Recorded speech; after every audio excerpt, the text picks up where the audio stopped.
Sal Hartle, your professor. It's 8 o'clock on the 28th of September, and I'm going to start the supplemental lecture.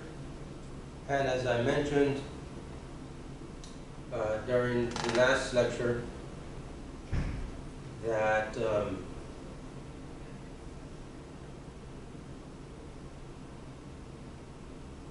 I would go ahead and have a supplemental lecture with respect to the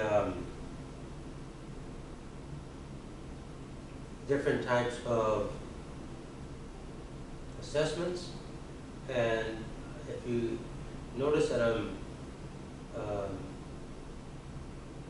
stalling a bit, is I'm trying to make sure that the audio is actually recording, and I'm hoping that it is. I don't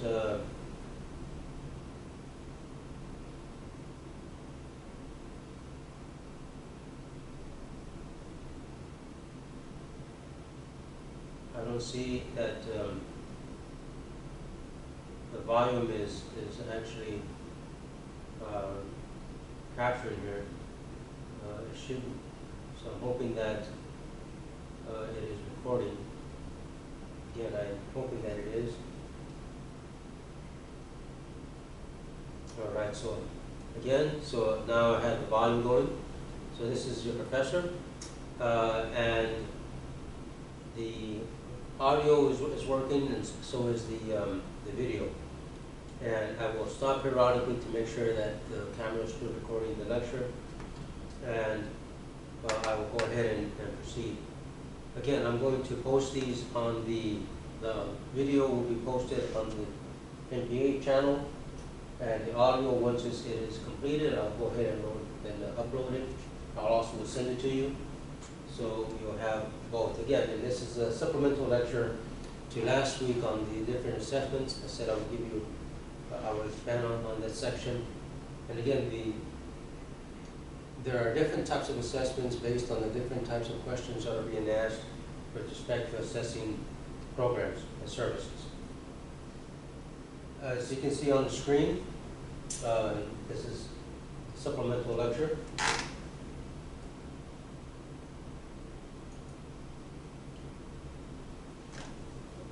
What I did is I refined the topics that I mentioned. So the overview on slide 2 of the lecture, as you can see on the audio, excuse me, on the video, there are objectives-oriented models, there are management-oriented models, there are those that are client-oriented,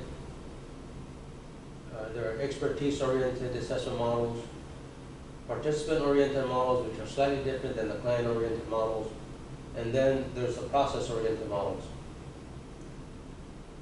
For assignment 1, for those of you who turned it in, the service delivery model that I asked you to create for your nonprofit is essentially a combination of several of these different models. As you, if you utilize the spreadsheets that I provided in the Excel workbooks, and also if you look at the papers which I wrote, which describe the service delivery model for nonprofit public libraries, and also for the ethnic organization diversity of, I think, the city of Fresno, and also the paper on special district public libraries. All of those service delivery models are similar, and again, it's a hybrid of different models, assessment models, from the standpoint that it looks at the management side, it looks at how the management allocates its inputs being people, financial resources, materials and supplies, and other factors that impact the service delivery. Again, those inputs are then utilized and consumed as programs and services are being delivered. Then there's the output, which is the number of people that are served. Any other outputs with respect to programs and services, then you have the outcomes. And all of those combined then go ahead and inform the process with respect to key performance indicators, whether the program is effective or is efficient, whether the programs are being delivered in terms of quality, And so on slide 1, the different assessment models can be applied to different aspects of that service delivery model. Process-oriented models, for example, may examine the actual process of the service deliveries, of how they're actually being delivered, any integration points between them and different functions. Client-oriented models and participant-oriented models may assess the quality of the services with respect to whether the clients or participants are actually benefiting from the programs and services. The management-oriented models and the objectives-oriented models may assess actually the mission and the articulation and the implementation of goals and objectives. So again, the service delivery model, which I asked you to do for assignment 1, actually will help complement the different types of assessment methods that are involved in this in terms of assessing an organization. And as I mentioned before, I will mention again, in the nonprofit sector, the nonprofit world, there's very little emphasis that's placed on the assessment of the organization, very little emphasis that's placed on the assessment of programs and services.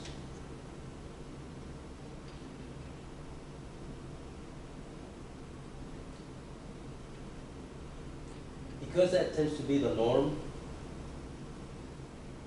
a lot of the nonprofits don't, a lot of the executives in the nonprofits don't have a good understanding of what it is that their organizations are actually delivering to clients. And as I mentioned, there's very little emphasis on key performance indicators.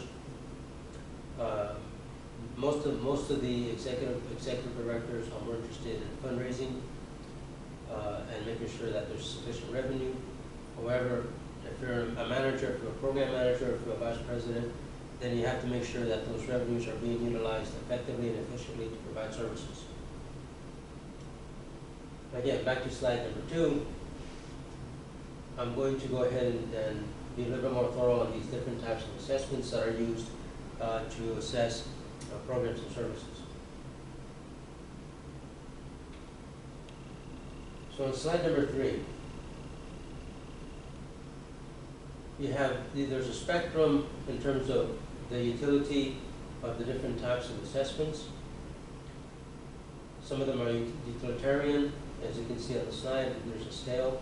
The objectives, management-oriented, are more utilitarian. The consumer-oriented models are sort of towards the utilitarian perspective. Then you have the expertise-oriented and the participant-oriented that are more on the authoritative side. Then you also have the terms of data collection at the bottom.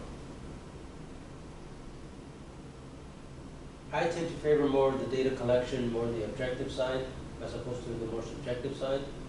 And so the objective-oriented, management-oriented, process-oriented assessment models tend to be very objective from the standpoint that you need a lot of data in order to perform or to conduct the assessment.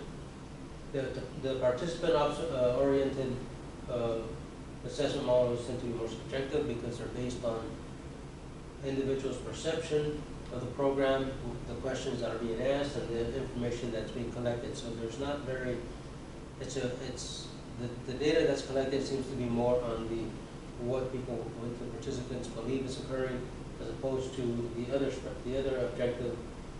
assessments such as objective-oriented, management-oriented, process-oriented, are more on data collection, actually what's being collected, and that's the reason why assignment number 2, I asked you to do a financial assessment.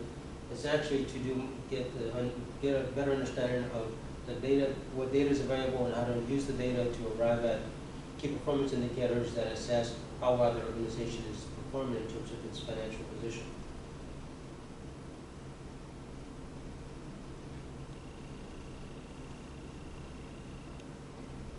Now, on slide number 4 of the supplemental lecture, all of the evaluations or assessments are done on nonprofits or even in the public sector, the private sector. There's always some social and political context for the evaluation. There's always some value judgment that's made on the program based on the data that's collected and analyzed. That data then renders a value judgment on the program or the service. For example, on assignment number 2, you're asked to do a financial assessment of the nonprofit that you selected. That financial assessment then leads to you making an evaluation regarding the fiscal health of the organization, making an evaluation of the financial position of their organization. For example, when you calculate the net profit margin, based on that percentage, you see whether you make an assessment with respect to whether the resources are being utilized correctly and whether expenditures are being controlled. So when there's additional revenue coming into the organization and expenditures are controlled, then the net profit margin for that organization increases. That increase then leads individuals to think, all right, well, the organization is managing its revenue, its fundraising revenue in a way that it provides it that it's going to exceed expenditures. So you're making an evaluation on the utilization of resources and the control of expenditures. There's also a political advocacy dynamic to conducting the evaluations. If you're evaluating a public organization, for example, and you conduct an assessment, whether financial or otherwise, there's a tendency to look at that program as to whether or not it should be continued to be funded publicly. When the assessment comes out, then the executive director or the finance director recommends to the mayor or to the executive that the program should receive additional funding, or should receive additional personnel, or funding should be reduced and personnel should be reduced, and whether or not the program should be continued to be funded. Similarly, once the recommendation is made by the executive, meaning the mayor or the county executive, whatever the executive is for the government, makes a recommendation to the legislature or the council, or the city council or county council, then the council then decides based on the evaluation of the assessment whether or not that program should receive additional funding or whether it should be reduced or not. And so there's always a political role in terms of the program. Now on the advocacy side, clients or the managers of that program will go ahead and advocate for the program, advocate for the clients based on the assessment. If the assessment is not as glowing as it should be, then generally it says that it's because of lack of funding, the lack of support, and so forth. So there's always some political dynamic to conducting an assessment of a program and service. On the nonprofit side, it's the same thing. An assessment is done on a program and service. The consultant or the in-house evaluator makes a recommendation to the executive director. The executive director then has to then sell it politically to the board or advocate for the program, advocate for its expansion, the additional funding, additional personnel, and so forth, based on the assessment. So it becomes also becomes a political issue with respect to understanding whether or not the board members are going to be in favor for it, against it, and then how do you go ahead and generate support for the program if the program is not functioning as the way it should be, as effective as it should be, or as efficient as it should be, or whether the program is not providing quality service to its clients. So that then becomes a political issue for the executive director to hammer out with the board of directors. On the more social side, the evaluations are always tend to be viewed with respect to prior experience with the program. If the program has functioned well in certain respects, then there's a tendency to view that portion of the program in a favorable perspective. Again, the evaluation from prior years will influence the current assessment, and again, that's based on prior history, on what has occurred in the program, the service, what's occurred in the organization. So the prior experience with the program, with the service, influences the current assessment. It also depends on who's conducting the assessment. If it's the same organization that conducted the assessment in prior years and they're doing it, they're rehired, then there's a tendency to go ahead and focus on similar issues, and there may be important things that may be overlooked. With respect to that, it's also who has ownership of the evaluation, of the assessment. Is it in-house, or is it is it an external evaluator? In-house staff may have a tendency to view the program more subjective and favorable.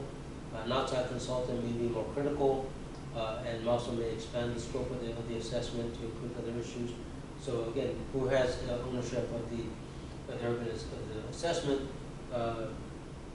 also has a political dynamic to it with respect to who's conducting it, how they're conducting it, or what is it that they're going to find, and how are they going to then present it to the executive director.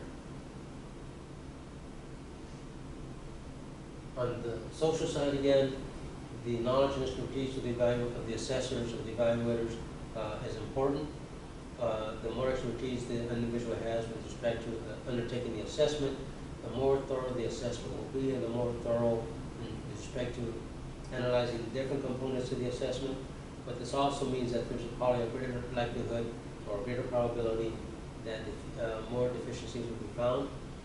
So again, if you have an evaluator who's not as knowledgeable in different types of assessment methodologies, then that person or persons may be asking parallel questions, and so that's going to influence the type of thoroughness of the assessment with respect to what program and service is being evaluated. So when an assessment is conducted, all these different political and social factors need to be taken into account, especially when, as a consumer of the report, as you're reading it, then you have to look at it in terms of was the assessment done in the most objective way possible? Are the recommendations those that are going to benefit the program? And what types of recommendations are being provided? And is that more on the political side, or is it more on the program side with respect to what should be done going forward? And so there are a lot of, when I've conducted assessments of programs, or when I've consulted, I've always looked at it in terms of what is it that I'm supposed to do, how am I supposed to do it, how is it going to benefit the organization, what issues are going to be a little thorny with respect to how critical should I be. If I'm critical, excessively critical, then how am I going to present that to the person that I'm reporting to, not just the person at the consulting firm, but also the client. And is the client, will the client readily accept the recommendations even though they may be harsh? So I try to look at these different factors when I conduct these assessments of organizations, and also try to take a standpoint of what is it that the client is going to benefit with if the recommendations are implemented. So again, as an assessor or as an evaluator, I need to consider these social or political factors because one, they're going to influence how I'm going to conduct the assessment. I have to look at multiple stakeholders, not just from the organization that I'm working for, but also the clients. I have to look at it in terms of what does it mean for the organization once they receive the assessment. And I try to be as objective, but also not to be hypercritical, so that they will be able to get the most benefit out of the assessment. That's my approach to it. Other assessors have different approaches, but I try to look at these social and political factors because they are going to influence how the assessment will be received, and whether or not the recommendations will be implemented fully or partially.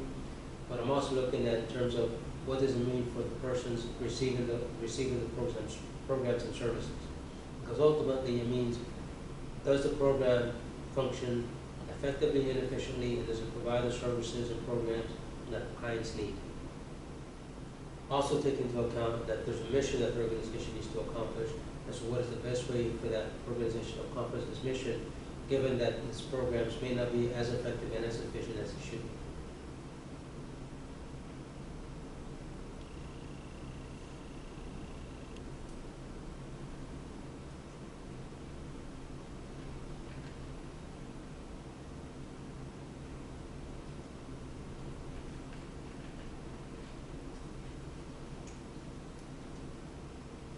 On slide 5 of the presentation, I begin the objectives-oriented evaluation. And an objectives-oriented evaluation is an assessment that focuses on specific goals and objectives and determines the extent to which they have been attained. And as I mentioned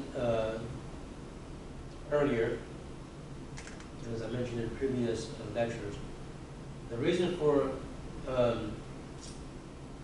developing the service delivery model for your organization was partially based on the objectives of the program and services. The objectives are, in a sense, manifested or presented in terms of the outputs.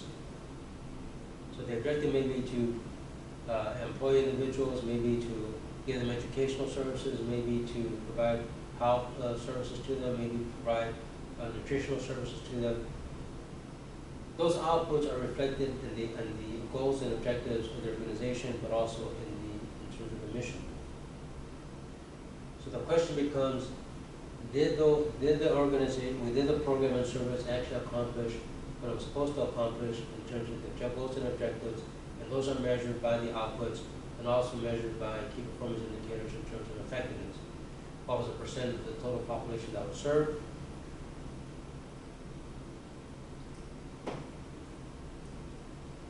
And so the foundation of the objectives-oriented evaluation is based on Taylorism, and Taylor was the one that back in the early 1900s decided to measure the efficiency and effectiveness of the production function, and so that continues to be the case.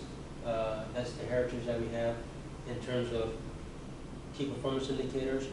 How efficient are we at providing services in the most efficient way, given this, putting in fewer resources that are necessary to produce the output and achieve the output? How effective are we? What is the percent of people served, for example? And what is the coverage in terms of the total population and the individuals that are actually being served?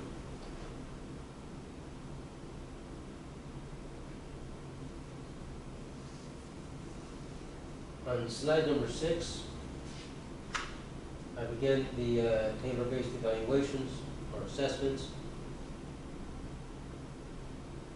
One is that there has to be established goals and objectives.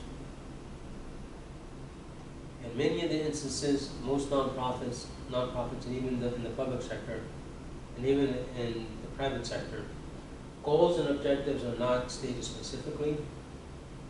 Sometimes they're very vague. And they're vague to some extent to be, so that gives, to some extent, some political coverage in terms of what is being accomplished, what's not being accomplished. At universities, for example, the goal may be to educate students or the client. What that means can be broadly defined. In some nonprofits, it's a similar thing. The goal is to serve clients, but it's not very specific, similar in which way. For example, a nutritious meal can mean different things to different people, and so that objective is can be very vague. As a consequence to that, if the objectives are if the goals and objectives are vague, then how do you essentially measure whether or not you obtained it? Goals and objectives aren't necessarily defined in very specific ways. What is it that you're supposed to accomplish? A goal would be to increase the clientele that's being served by 10%. The objective is to then increase the participation by doing particular tasks or activities, and so those types of activities may not necessarily be specified by the organization, so that there's no actual way of measuring the goals and objectives. That leads me to the fourth point: identify appropriate activities and processes. How is it that you're going to then achieve the goal and the objectives? Specifically, what are you going to do? Let me put it within the context of this course. In assignment number one, the goal was to then, well, the goal was to produce a paper that illustrated the service delivery model for the organization that the nonprofit which we selected. There are particular activities to that, and I had mentioned a number of them. One was to look at the mission statement. One was to look at all the description of the programs. Another activity was to then look at the financial report and see whether the financial report then specifies more specifically programs and services. I asked to look at any annual reports in terms of the how many people are being served, how many males, how many females, what was the ethnic, what was the ethnicity of the different individuals that are being served at the program service, what were the ages, what types of services were being delivered. So there are four or five different activities that will help you to complete assignment number one. So the goal was very specific. Construct the service delivery model. The activities underneath that were very specific. I then provided an Excel spreadsheet with the different models, which we just had to change the names and the different narrative in the different boxes. The recommendations I provided for you was that if the organization did not have outputs that were specific, then the one recommendation was then for the organization to provide very specific outputs. If the outcomes were not stated, then another recommendation was to go ahead and specify what are the outcomes of the program and services as it relates to the mission. If there were not any key performance indicators, then the recommendation was to then provide effectiveness measures, efficiency measures, quality measures, or anything that can be used to assess the program or service. So those were the activities. Those are very specific. In many cases, when assessments are done in organizations, the specificity of the objectives is lacking. The specificity in terms of the activities that are undertaken by the organization to provide the program and services aren't well articulated. And so those then lead to the next point, is that key performance indicators that are the most appropriate aren't developed. And as an assessor, someone who conducts assessments of organizations, one of the hardest things then is to then develop measures based on the lack of data that's collected. And so a lot of the deficiencies in the assessments are based because the organizations do not have very specific goals or objectives, and there's no data there aren't any data that are collected that lend themselves to actually evaluating the organization, evaluating the program and service. So the measurement methods should be in place to collect data on clients, to collect data on the programs and how they're being administered, what are the resources that are being administered, how they're being administered, how they reflect the goals and objectives. Yes, ma'am. ¿Esto es Excel? No. No. This was a lady that walked in looking for an Excel class. So, again, on the measurement side, again, most nonprofits do not do a thorough job of understanding how measurements should data should be collected to develop measurements to assess the organization.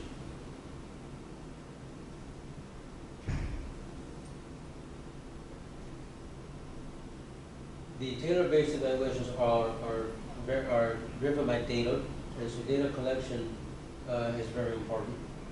And data collection, again, goes to collecting data on the objectives, on the goals and objectives, the activities that are being performed, the clients that are being served, the resources that are being used. So any type of data that can be utilized to make a value judgment or an assessment of the program is critical. Because again, you're trying to assess whether the goals and objectives of the organization are being met. The only way you can assess that is through having very thorough data collection and having the key performance indicators that are going to lend themselves to assessing whether or not the goals and objectives were actually attained. And as I mentioned in previous lectures, there has to be a way to compare performance from year to year, or from period to period. Period can be a quarter. So that having multiple data sets, having a baseline, and then having subsequent data points allows to assess whether or not the program is actually performing better than it was, how the program is improving, service delivery is improving from period to period. Again, so the tailor-based evaluations examine how well the goals and objectives are being attained, and there has to be sufficient data, appropriate data that are collected, that can be used to assess whether or not the program or service is effective and meeting its goals and objectives.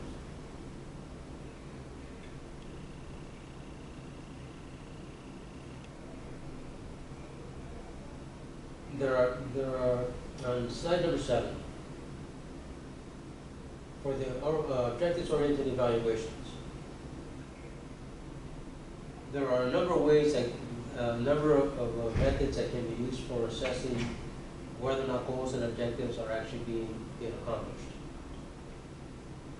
One method is to collect group data.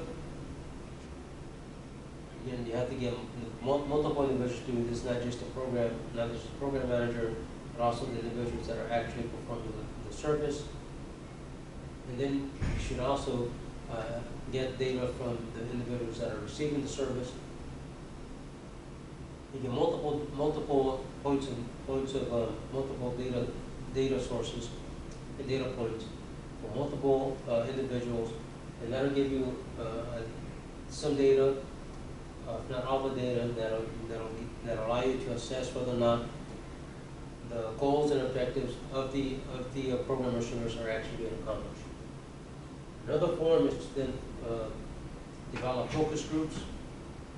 Focus groups serve multiple purposes in terms of the goals, objectives-oriented evaluations. The focus group can provide information as to what goals are being accomplished, how they're being accomplished, why they're being accomplished, which aren't. And it may be more important to focus on the goals and objectives that are not being accomplished, because that'll give you insight as to whether or not you need additional resources, additional inputs, whether or not you have sufficient clients, or whether or not the program or service is actually being delivered the way it ought to be delivered.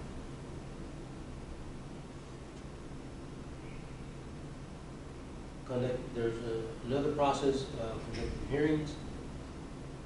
Conducting hearings may lead to some information, it may not. An example of that is to just examine what's going on with all the inquiries into the current administration's performance. Again, those hearings may lead to obtaining critical information. They may not, because that's based on individuals' recollections, that's based on what they want to tell the people conducting the hearing. But it also depends on the questions being asked. And again, if we're talking about expertise on how to conduct these, how to conduct an objectives-oriented assessment, that's going to depend on the expertise of the person conducting the assessment. If the person has sufficient amount of expertise, and he or she is going to ask questions and is going to inquire about different aspects of the program, obtain different types of data, and someone who is has less expertise, doesn't have the skill set to conduct hearings, to formulate questions that are going to elicit the most thorough data possible from the person that's being questioned. The other method is to examine any data that have been archived. Again, on the objectives and the objective-oriented evaluations. The quality of the assessment is going to depend on the data that are collected and that are stored.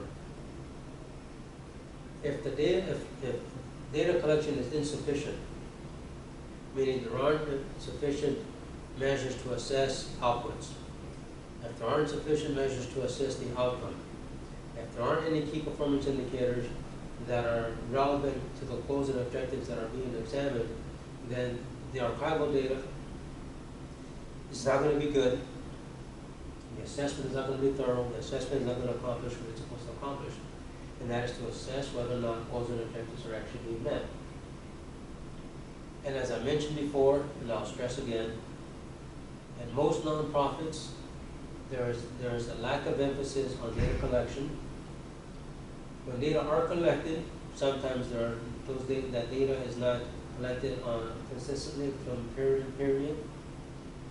They may not be saved or stored in a place where they're readily accessible. And so the person conducting the assessment really has no data, don't have any data to go ahead and conduct the thorough assessment of the program.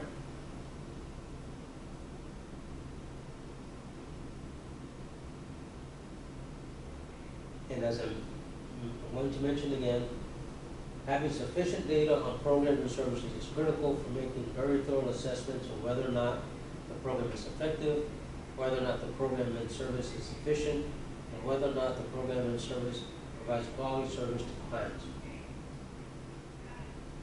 Another way of evaluating goals and objectives is to conduct a pilot study.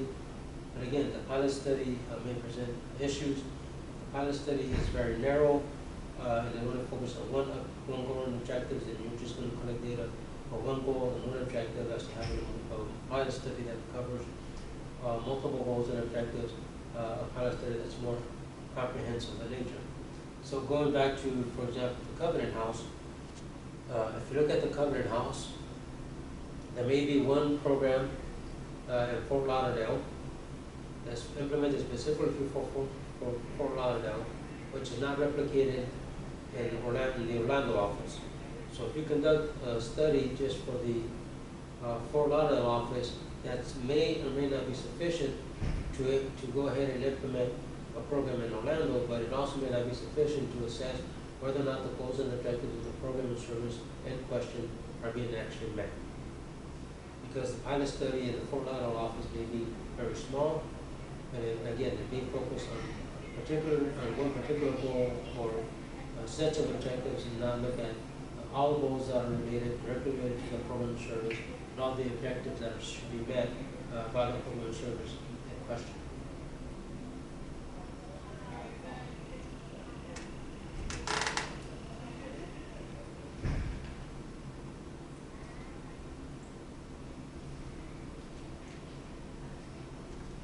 And give me a second, because I need to go check the camera to make sure that it's continued to record. Give me a second.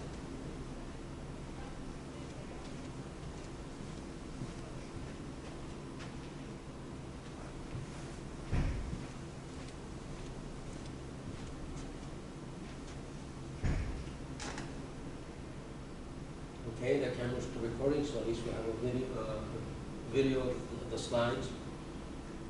And the audio is functioning the way it's supposed to function.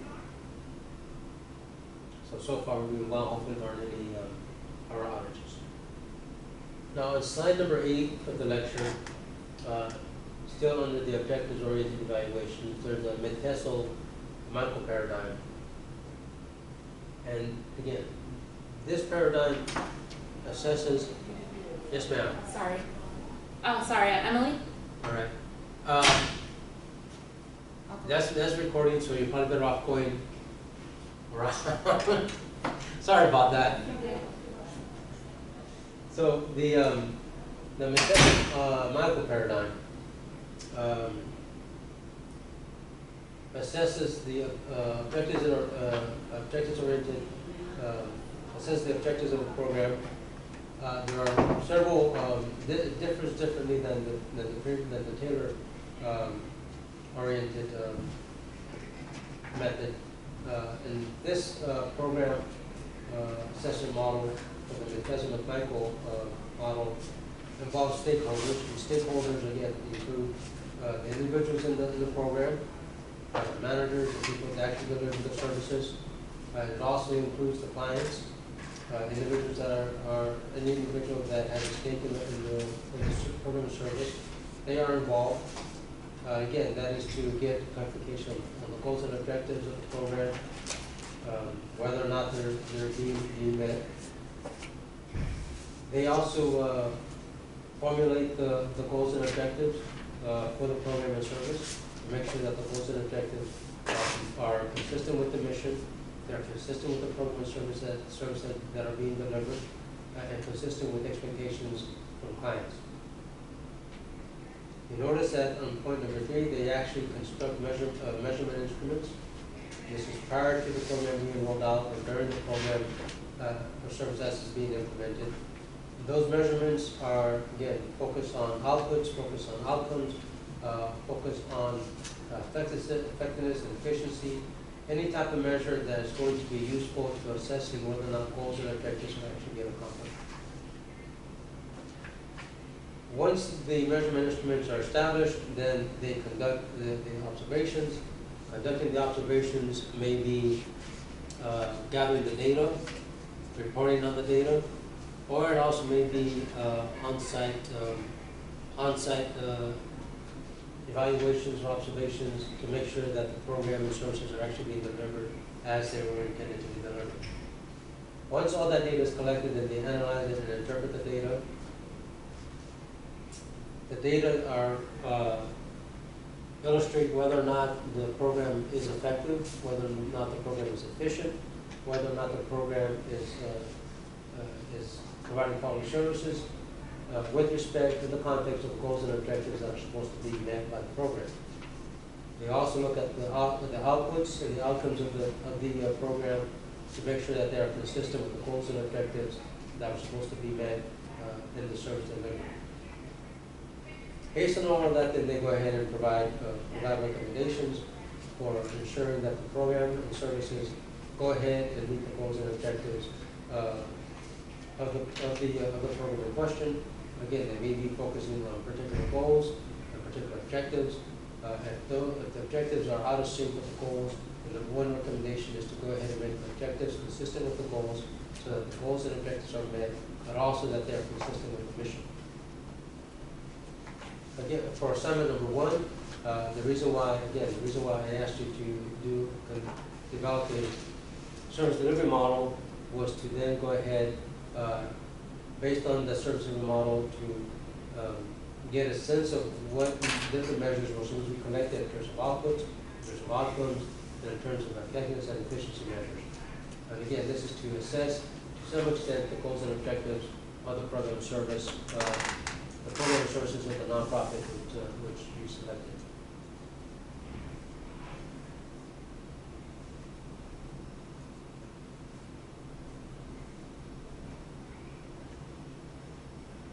On slide number 9, there is another objective-oriented evaluation model. This is the Provis paradigm or the Pittsburgh PS model.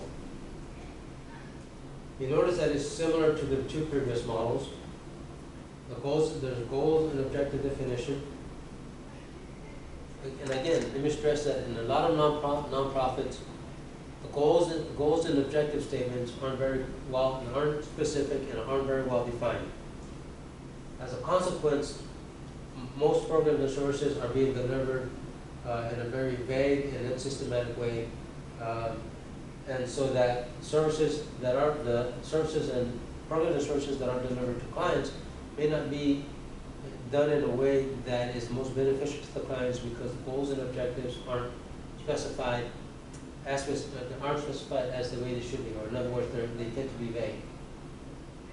When you have vague goals and objectives, that means that the program and services themselves are going to be somewhat vague in respect to as to what they're supposed to accomplish.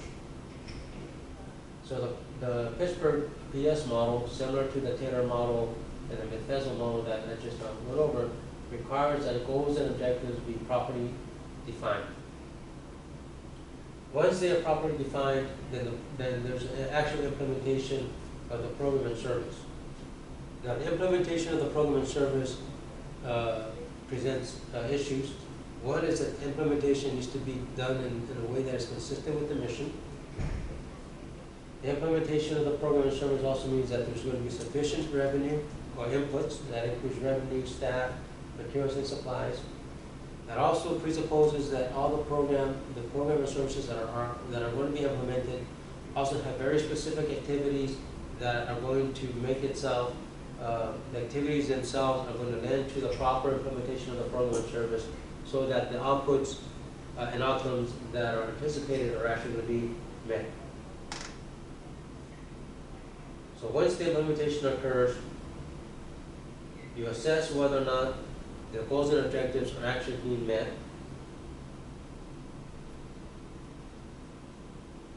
Once that's done, then you look at the product stage. And again, the reason why I asked you to do a service delivery model was to essentially look at the product stage in terms of the outputs and the outcomes that are being produced. Those outputs and outcomes need to be consistent with the services that are being provided. Those outputs and outcomes need to be consistent with the goals and objectives of the program and service. And those outputs and outcomes should be consistent with the mission of the organization. And so if you did the service delivery model based on the Excel spreadsheets that are provided, you should have had to some extent gotten an idea of what are the outputs that the program should be accomplishing, what should be the outcomes, and then also what key performance indicators should be developed in terms of effectiveness, in terms of efficiency, and in terms of quality. If you look at the last point of the Pittsburgh PS model, there's a cost-benefit analysis.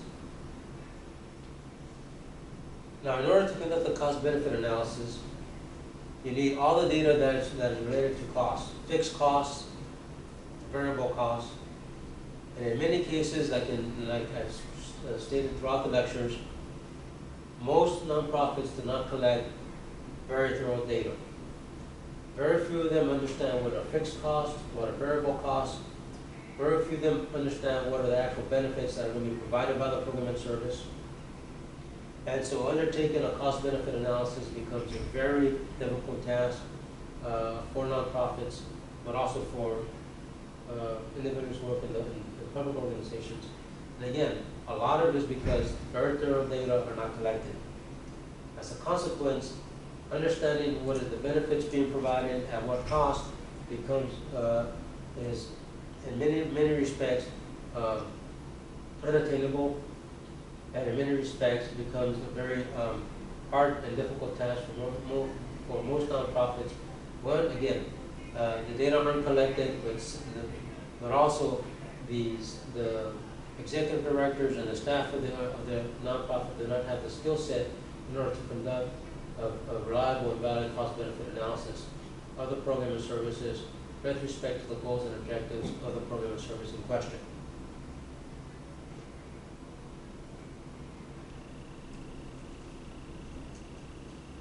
Another model for the objectives-oriented assessment is discrepancy analysis. And this looks at the goals and objectives, which ones were met, and as stated earlier, which ones aren't being met. And so this looks at the inconsistencies of the goals and objectives that are actually being met or not being met. It focuses on those that are not being met because there's a question as to why those goals and objectives aren't being met. Is it a question of inputs? Is it a question that the programs and the poor implementation of the program and service? Or is it there happens to be a lack of clients that are being attracted to the program and service? So in terms of discrepancy analysis, the question is, what are the root causes of the issues as to why the goals and objectives aren't being met? The recommendations are then what has to be done in order to eliminate those discrepancies. Is it a matter of making sure that the programs are to some extent restructured, and then that restructuring modification of the programs then leads to a new implementation of the program and service? Is it that the clients that are being served aren't the most appropriate clients for that program and service? And so it looks at the root causes of the issues, and then it makes recommendations to correct those, and then the corrective action is actually implemented. That implementation again depends on the executive director, it depends on the staff, and if the staff has the staff and the executive should have the skill set to implement the corrective action so that goals and objectives are actually being met in subsequent as the rollout occurs. So when another evaluation is done, the discrepancies or deficiencies of the program services are actually being are corrected, and the program then functions the way it should function.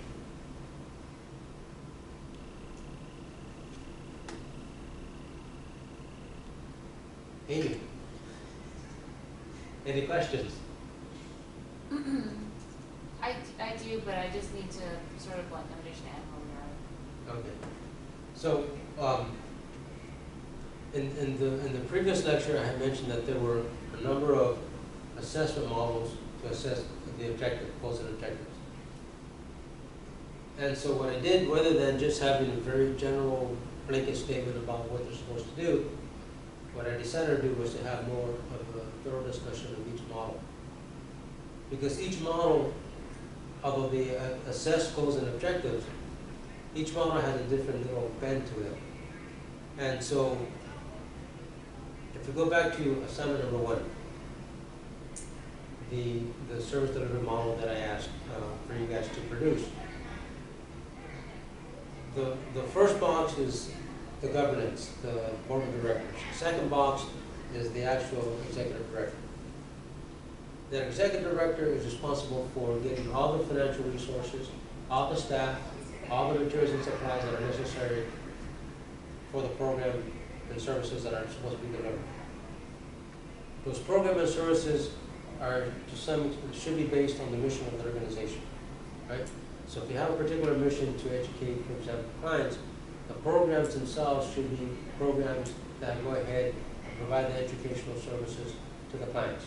That can be GED training, it could be math courses, it can be writing courses, anything that's related to education. Then you're supposed to have outputs. The number of people that are actually being trained for GED, the number of people that are training, receive math instruction, reading comprehension, whatever it's called. Right? There's a number of people that are supposed to be served by those programs. Ultimately, there's an outcome.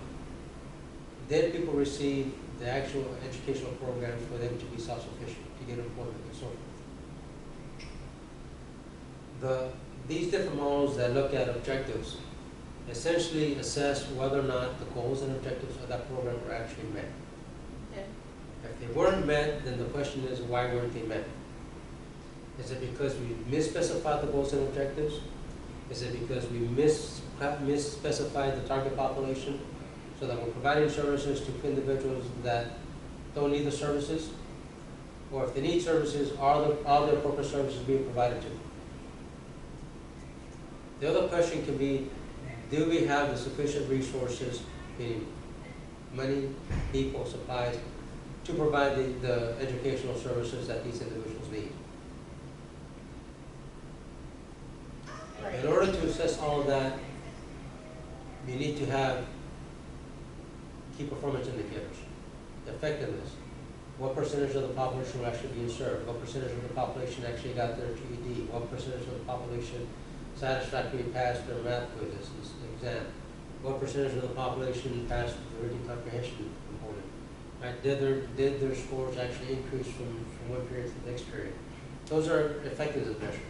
But how do you obtain all of that information? I wasn't able to get a lot. Exactly, and one of the things that I said is that nonprofits have to do a horrible job of collecting that information.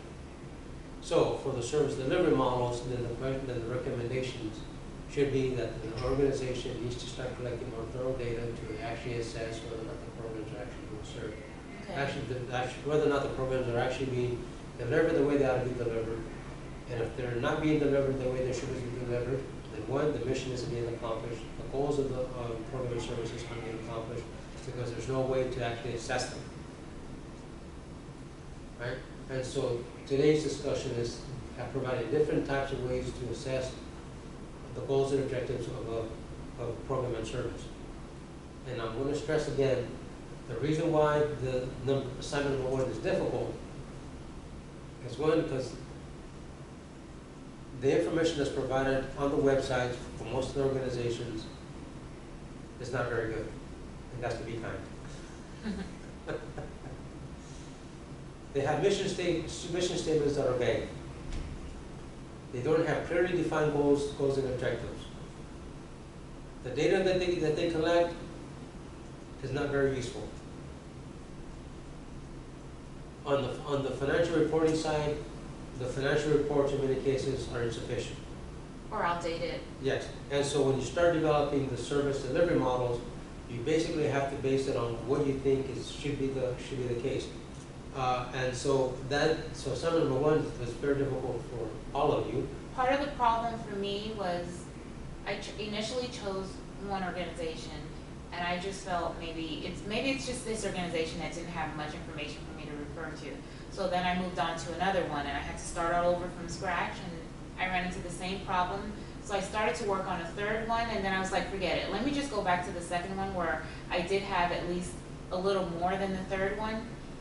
And that's part of the reason why I had such a difficult time. Yes, and again, the reason why assignment number 1, although assignment number 1 is very easy, I think it's just the lack of information. It is very difficult because a lot of the nonprofits don't have the information that is necessary for people. If someone's looking at it from the outside, to go and actually determine what it is that the organization actually provides. Right. And so that was the difficulty of assignment number 1. But it also, more generally, assignment number 1 was also to give you an idea as to why it's very difficult to assess these organizations. Because the organizations themselves do not really understand what it is that they're providing. Or they want to do too much, and well, they try to do too much, but even that, what's worse than that is that whatever they provide isn't necessarily consistent with the mission, and there aren't any goals and objectives for each program, and the programs themselves are very vague. And the data that they collect is very useless. yeah, it's true.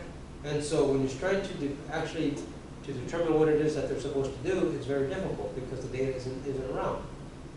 And so that was why assignment number 1 was very difficult in a sense, but actually was very easy. Because if you start constructing the service delivery model and you don't have different components, then that's a recommendation. The organization needs to start collecting this data.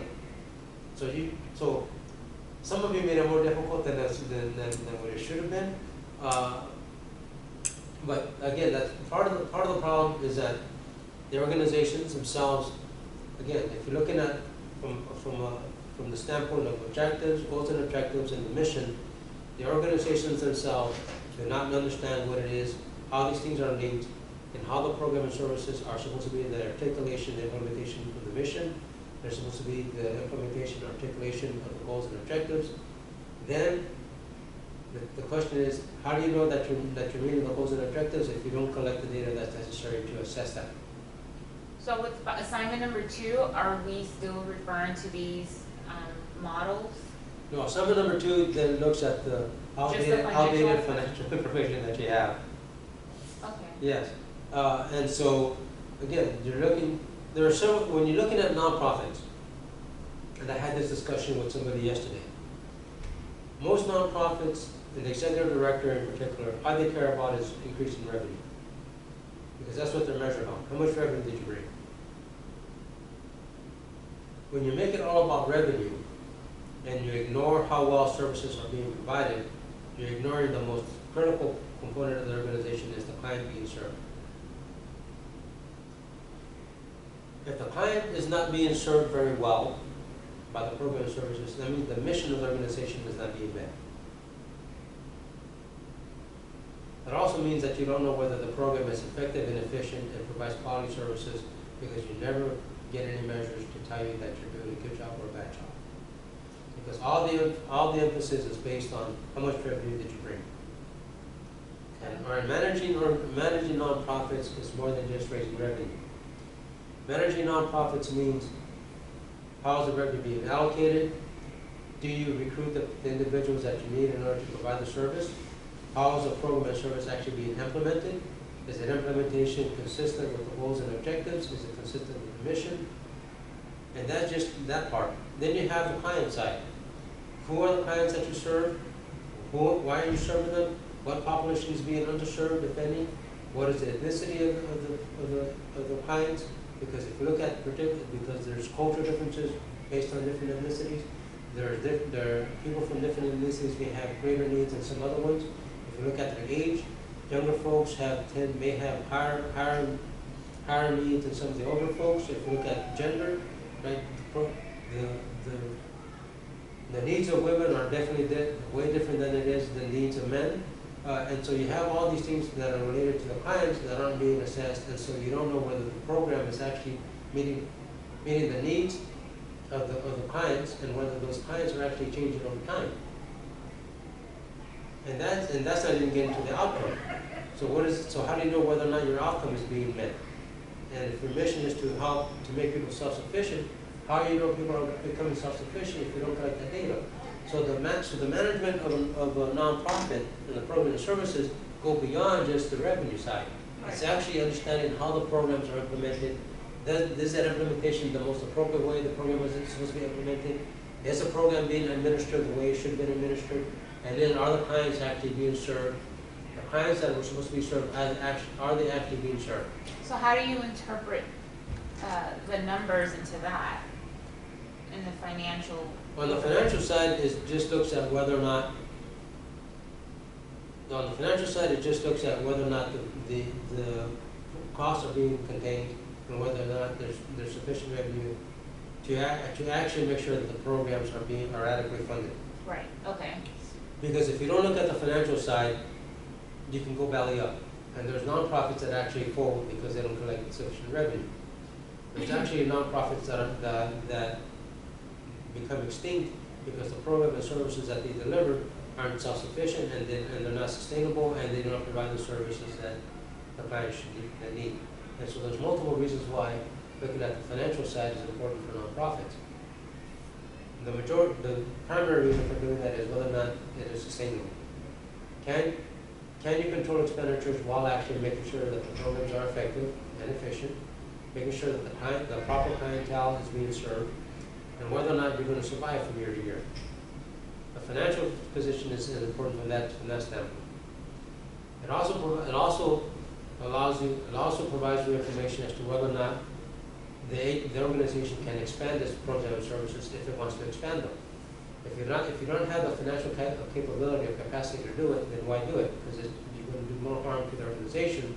You're going to do more harm to the clients you're supposed to serve if you're providing services that aren't all that great. Right? Let me give you a concrete example of an organization that hasn't done that. You're sitting in it. Wow. And before the interim dean came in, Dean Simpson, and before the new dean is going to start I'm not surprised. in a couple of days, Schools. the previous dean let the program go down from the standpoint of making sure that you have sufficient amount of recruitment, that you have the personnel, that you have the students in order that you're going to serve. Like services weren't being provided, education weren't necessarily the best. We started losing people. When you start losing people, that means your revenue starts declining and the health of the organization starts to decline. That means you don't have anything to expand. It means you can't keep the faculty that you need. A lot of nonprofits go through that process because, one, they don't understand the goals and objectives that they're supposed to meet. Second, they don't understand what the full costs of this program and services are. Second, they don't collect sufficient amount of revenue to sustain those programs. And most importantly, they don't know whether those programs are effective because the data aren't collected. You realize that, other students realize that those websites may look good, but they provide very little information. Right. And so if you're conducting an assessment, even as you know, and I had the same problem. I have data sets from over 307,000 nonprofits. The most recent data that I have was from 2015 or 2019. That there's a data gap. Yeah. And so the data that's collected by these organizations is just very global data, and so I can't do very thorough analyses of organizations. If I were to look at the reason why I chose the organizations that I chose, the Covenant House and the other one, Voices for Children from Broward County, whatever it is, was to show you that one organization does a very good job of collecting data, certain type of data. The other organization basically isn't very good. I actually met her. She's actually a really passionate.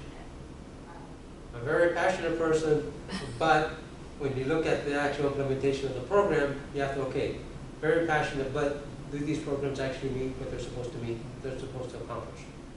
Right? So if you look at it from a service delivery standpoint. But her organization does a much better job than the one that I chose in terms of providing the necessary documents for someone to refer to if they needed to see some form of transparency. This yes, one's but horrible. but in general, most nonprofits do not do a very good job. They have very good websites, they look pretty, but they provide very little information. So they provide little information in terms of actually understanding. Remember, the goals of nonprofits, as I mentioned in the first lecture, was to actually provide services that government doesn't provide, services that the private sector will never provide because they don't generate necessarily a profit. The private sector only does things where it's going to provide a profit. A profit to its stake, to its shareholders, a profit to the company. The public sector does things if they can tax it, and the things that they can do, and things that they can do that aren't going to be too difficult for them. So providing services, social services to individuals is a hard thing for governments to do because it's very time consuming. Second, the staff needs to have all the credentials to do it. There are very few licensed social workers in government. There's very few people that have certified financial officers in government. And so for government to provide these services becomes very difficult. So then the nonprofit sector provides those services that the public sector and the private sector don't want to provide. And a huge lack of oversight on the government's part as well. Yeah, and so now when it comes to doing these evaluations and to constructing the service delivery model, if you're looking at it from the outside, it's very difficult. If you're working the inside, it's very difficult because a lot of the staff don't have, it's not that the staff isn't educated, it's that the staff isn't properly trained to do it. Right. And when the staff isn't properly trained to do it, there's no good sense of how to assess whether or not they're actually providing those services to the people you're supposed to serve. And that's one of the issues. And so the reason why I'm going through these different models for today's lecture was to supplement a model, the lecture from last week, but it's also to provide you additional information as to if you are going to conduct an assessment, then what type of assessment should you be conducting? If you look at the service delivery model, the recommendation is to collect additional data. Why? Because you need the output data, you need the outcome data, you need the key performance indicators to actually determine whether or not that program is functioning the way it's supposed to function. And if it's not functioning, is it a question of management? Is it a question of bad implementation? Is it a question of not having the proper goals and objectives? Or is it has to do with the lack of data? And it may be all of them. And if it's all of them, then if you want to improve, then you have to find out what is the most appropriate assessment model to go ahead and make the modifications that you need.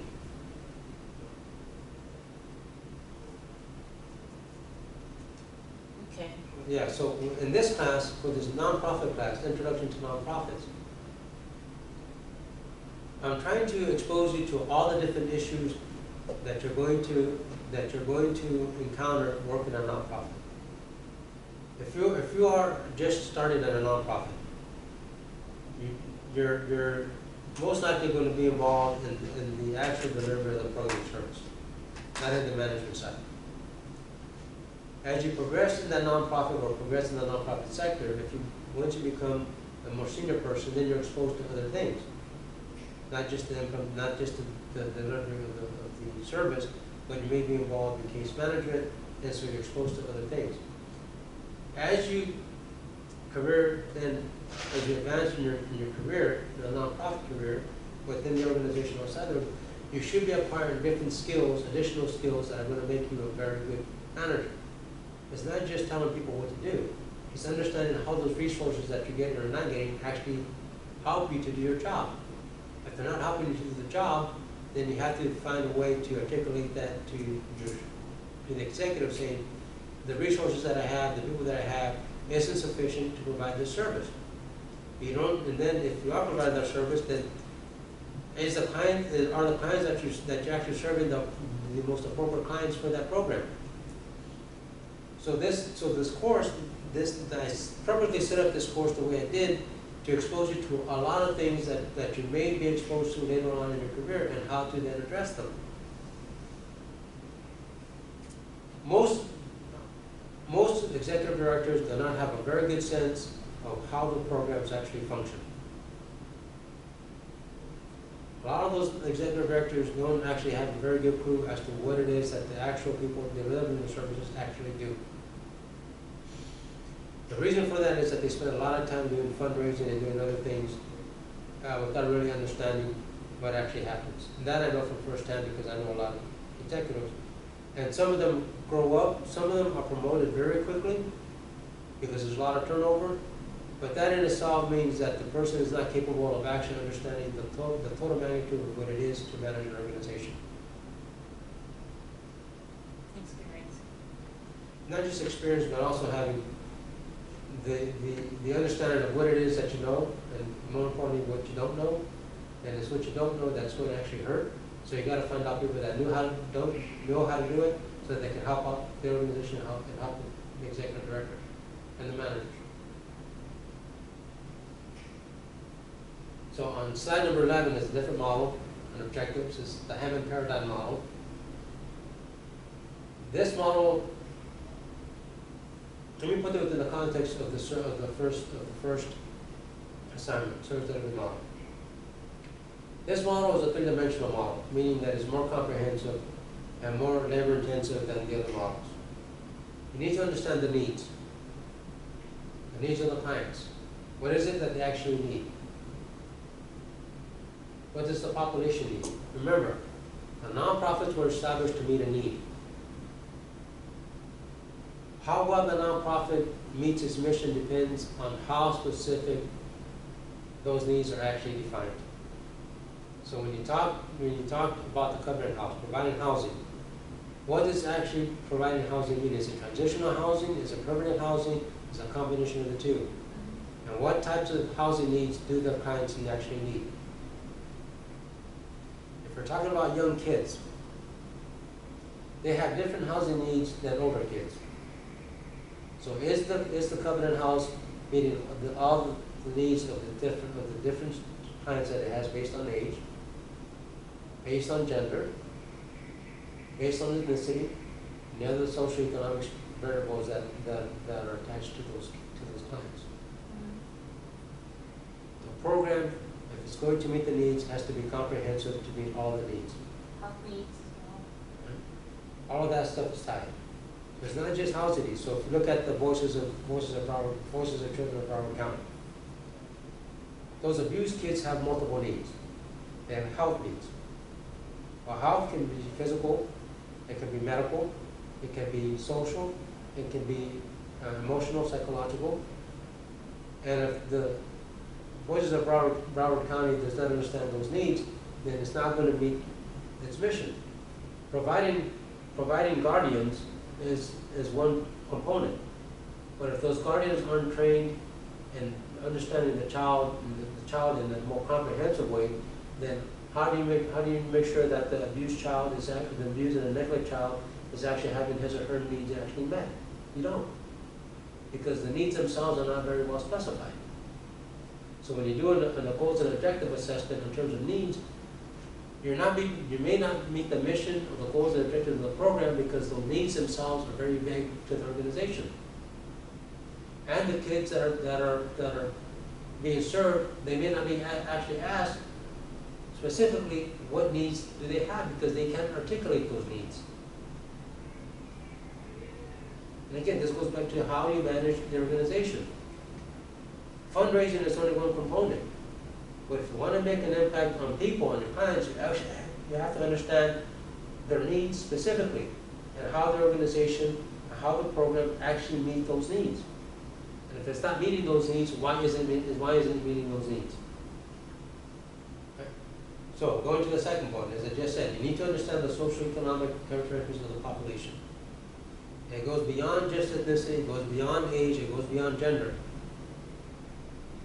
It looks at their educational level, it looks at their economic level, it looks at all socioeconomic variables that are attached to that population. Why? Because if the population is naturally diverse, your program has to be sufficiently comprehensive to meet all the needs of that population. Which is one thing why organizations and nonprofits tend not to collect a lot of data, because they actually don't know the population. And if they start looking at it more thoroughly, they realize that those services and programs aren't meeting the actual needs. But to some extent, there's a disincentive to conduct assessments, there's a disincentive to collect data, because that's going to show the weaknesses of the organization. However, my view is that if you understand the weaknesses, you're able to provide, you're able to expand the services, you're able to modify them, and you're able to provide better services to those clients if you understand the weaknesses of your organization. Which is actually something that was done here with the new dean. You understand the weaknesses, they've been modifications, they're making the school or college a lot better, and so that's going to have positive impact as you go down the road. Similarly, nonprofits need to do that. Right? You need to understand the needs, you need to understand the socioeconomic characteristics of the population. Right? The service delivery model.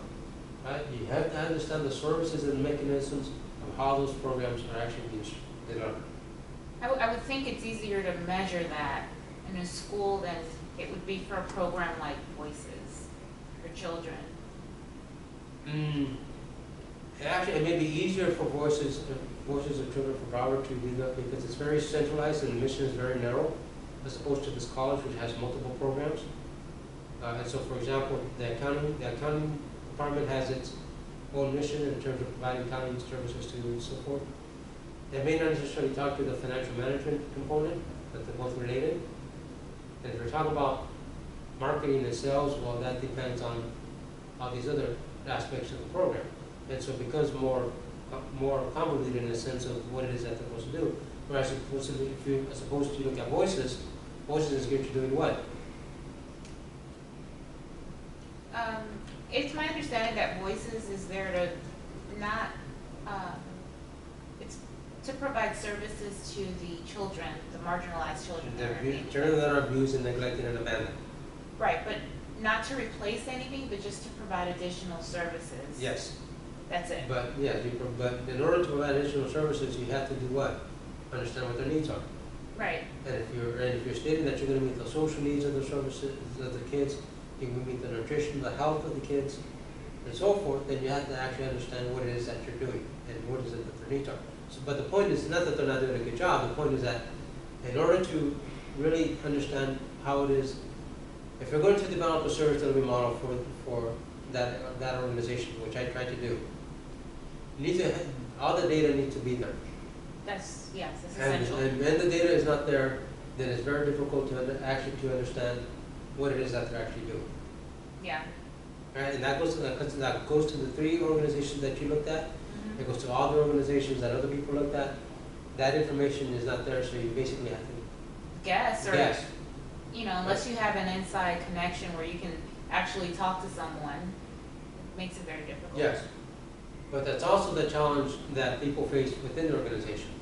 Because that challenge is, okay, yes, we have services, but how do we know we're actually providing the services that we're supposed to be providing? And the reason for it's very difficult for organizations, from the inside, is because they're not, the personnel is not given the instruction or the information in order for them to do it. And that's partly because the vice presidents or the executive director would not view the organization in that way. They view it as basically how much we need to bring Are we providing, are we getting additional corporate sponsors? Are we getting additional individual sponsors? Are we performing? Without really understanding what it is that it's supposed to accomplish. Right, and if it's beyond the realm of their particular position, they're not gonna bother. Exactly, and so that's, yes, and so that's the point of, so, what I'm trying to do in this class is to emphasize that managing nonprofits goes just beyond raising revenue. It goes to the actual administration of the programs, understanding how they're delivered, and whether or not that program is actually being delivered to the people that need the service. Because sometimes what happens is that you want clients and you want additional clients because you want to show growth, but those clients may not need the services. Or if they need the services, they may not need all of them. And so not understanding, not having a thorough understanding of the client also impacts whether or not the goals are actually being met. So this model, the Hammond model, looks at it in a more comprehensive way as opposed to the other models, which are very dependent on data, and that it includes number of clients, and it includes any types of measures that are being developed, measures in terms of effectiveness, measures in terms of outputs, measures in terms of outcomes.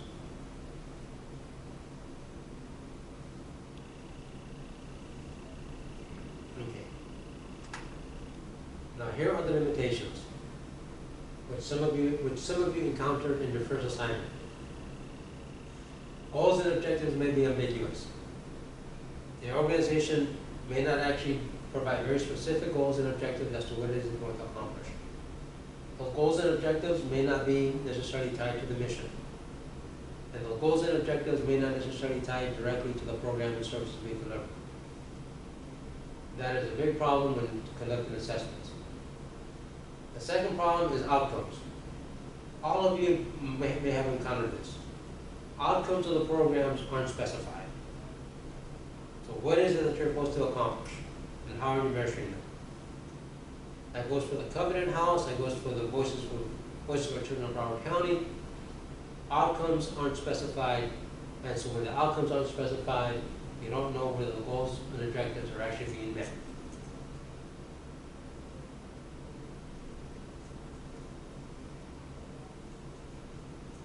The other difficulty about conducting objectives-oriented evaluation or assessment is that there may not be any way of actually conducting the evaluation.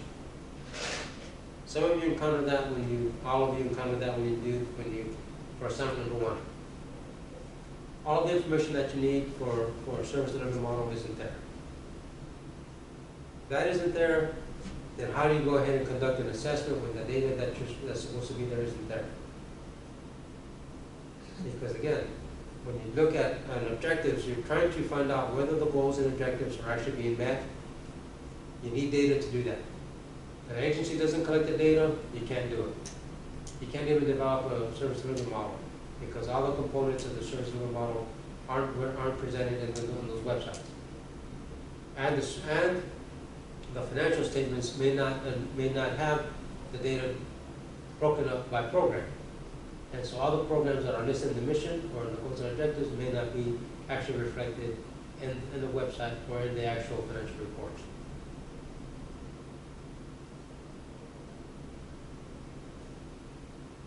The other thing is that you may have, deficiencies in terms of, how do you judge it, how do you make the evaluations, how do you judge the assessment when data aren't thorough. The other thing is that there's a neglect to the value of objectives, and that happens all the time. The organization, for example, may have goals and objectives, but they may ignore them. When objectives are being ignored, that means the goals aren't being attained, that means the outcomes aren't being attained.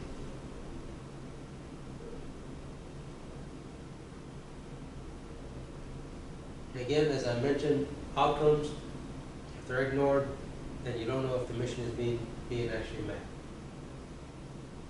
The service delivery models, very good ones for organizations, have every component. They have the management side listed. They have all the inputs, meaning all the brief, financial, human resources, all the supplies and materials. They have all the programs listed.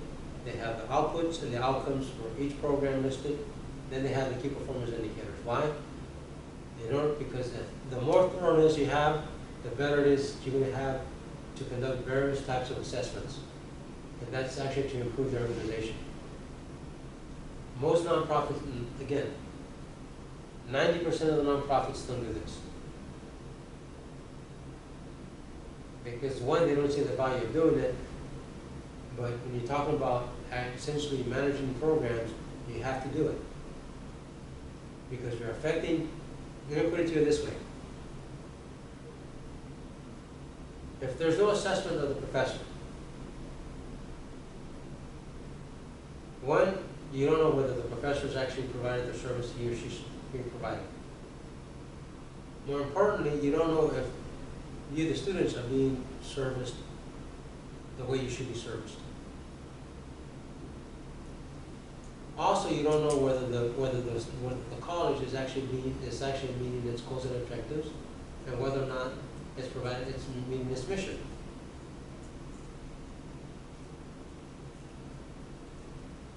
From the perspective of nonprofits, you have to do these assessments to find out whether or not you're actually doing what you're supposed to be doing. One way of doing that is to develop a service delivery model. The second thing is to look at different types of assessment models that are available to actually understand, to get a better understanding of what it is for the programs being delivered. The objectives, the objective-oriented value assessments when you look at goals and objectives. I'll skip slide number 13. 14. If you want to look at the management side, then you conduct management-oriented evaluations.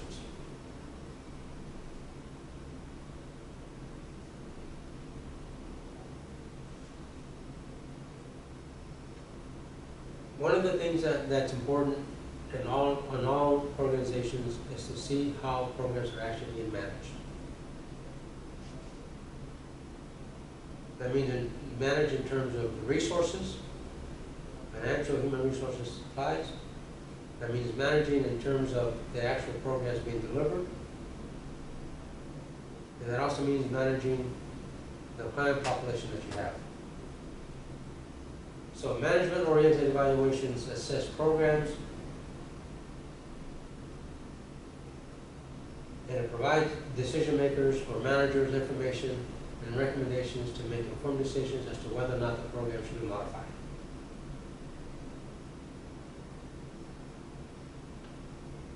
Assignment number 1, the service delivery model. One helps with the objectives-oriented assessment, but it also helps with management-oriented assessments because it shows the linkages between management, it shows the linkages across the program in terms of finances, and it shows how outputs and outcomes are linked to each program. And then it provides feedback loops for management to make decisions based on what's collected. Those feedback loops, those dotted lines you see in all the service delivery models that are created, provide information to managers to make changes to the programs, make changes on how data are collected, to make changes in terms of revenue, in terms of input reallocation, input meaning finance, people, supplies and materials. Those feedback loops are very critical. One, they tell you whether or not you should expand or contract the service. They tell you whether or not you're doing an effective job. They tell you whether or not the actual input should be changed. If you want to improve a program, you need those feedback loops in order to determine what are the causes as to why the program isn't working the way it's supposed to work. The management-oriented evaluations assist managers, executives to manage the program, administer the program, more importantly, to modify it.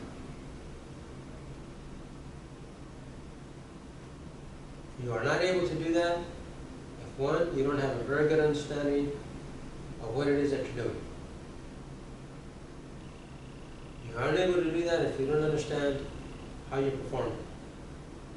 So every component in that service delivery model that I asked you guys to do for number one directly impacts the management of the organization. Management in terms of revenue, management in terms of the program, management in terms of making changes that are necessary to improve the program. As I mentioned, there are tons of different ways to look at to conduct the management-oriented assessments. One way is this Shuffle Beam paradigm, the CIPP model. It looks at planning decisions. How do you actually plan? That includes from planning on the revenue side, planning on the human resources side, planning on supplies and materials. It looks at budgeting, it looks at financial management, it looks at planning and the rollout of the programs.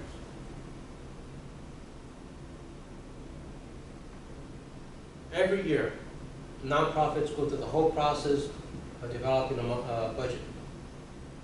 That budget should incorporate all the plans for all the programs. The plans for increasing clientele, the plans for increasing revenue, the plans that you have for human resources staffing, planning for collecting data. All of that is a contextual evaluation assessment environment. Those are all decisions that are made to make sure that the organization and the services and programs are being delivered the way they should be delivered. You have decisions regarding inputs. How are revenue going to be allocated across the programs? How are human resources going to be allocated across the programs? If there's supplies and materials, technology, how is that then going to be distributed across the programs? If some programs are expanding, and you have an increase in clientele for particular programs, those decisions that are made, those plan decisions are going to affect all the other programs. Those decisions that are made are going to affect all the goals and objectives for all the other programs. All of those need to be taken into account. Why? Because you're affecting people's lives. More importantly, you're affecting how those programs are actually being administered. Again, if you don't have a good sense of how programs are being delivered, you don't have a good sense of what it is to plan, and you don't have a good sense of what it is that you want to accomplish. This model, this stuff will be bound, looks at the planning decisions, looks at all the structuring decisions, inputs, looks at all the implementation decisions, how programs are implemented from year to year. Good program implementation means that the programs are implemented in according to the mission, they're consistent with the mission, they're consistent with the goals and objectives, they're consistent with all the financial planning that's done. So the implementation of the programs from year to year is critical to making sure that the program works the way it's supposed to work. Once all of that is done, then you have the assessment. You have the assessment that's actually done.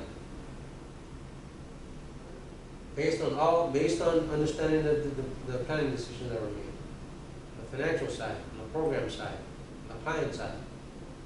Once you understand how all the decisions are made in terms of structuring the programs, in terms of inputs, in terms of outputs. Once you have all the information in respect to how the program was actually implemented, then you can then make recommendations for the following year or subsequent years as to what it is that needs to be done to modify the program, to make sure that the program is then enhanced, to make sure that the program meets the actual needs of the clients.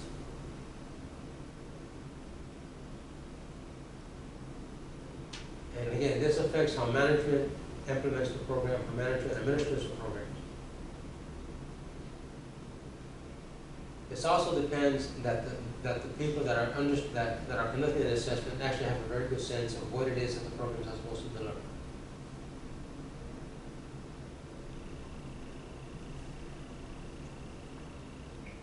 For every model, especially for this one, there's a scope and a focus of the assessment.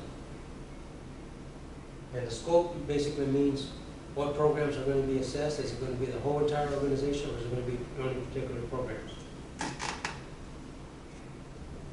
Personally, when I conduct these assessments, I take a very integrated approach.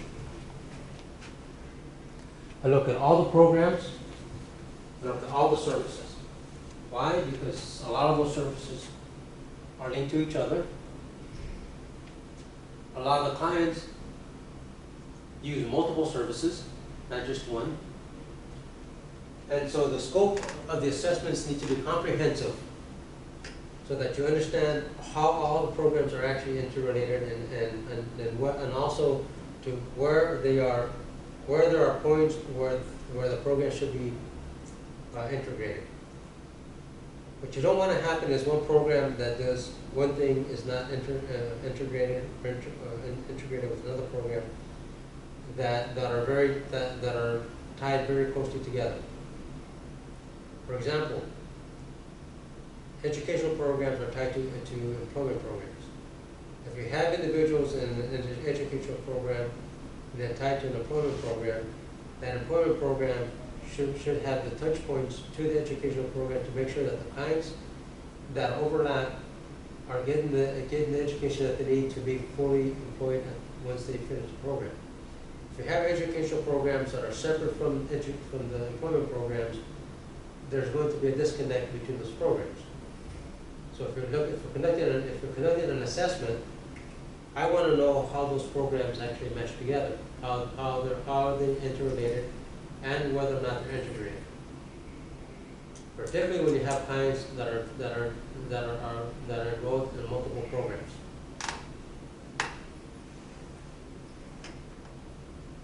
All assessments should be comprehensive so that when you look at them to modify them, you're modifying them all of them simultaneously.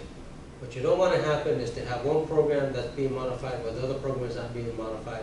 Because what's going to happen is that you're going to have, if there's a disconnect between the two, that disconnect is going to get bigger. What you want to do is have a simultaneous, you want to have an assessment that looks at them comprehensively, and if there's any modifications that are made, those modifications are made simultaneously to make sure that those programs are actually being modified together.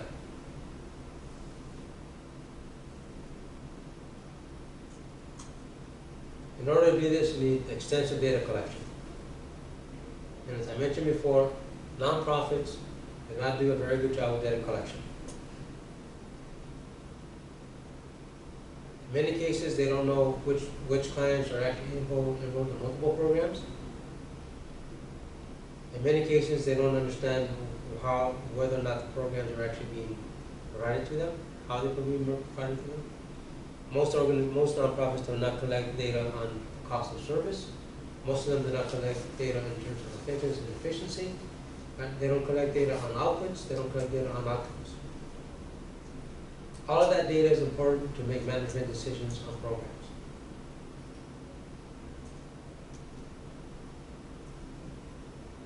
There needs to be information collected on the organization and the management. Management means, on the management side, it means are the staff properly trained? Do they have the skill set that is needed? Do they understand what the programs are supposed to be delivering? Do they have a good understanding of the mission, a good understanding of the goals and objectives of the programs? Do they have a very good understanding of the clients that they serve?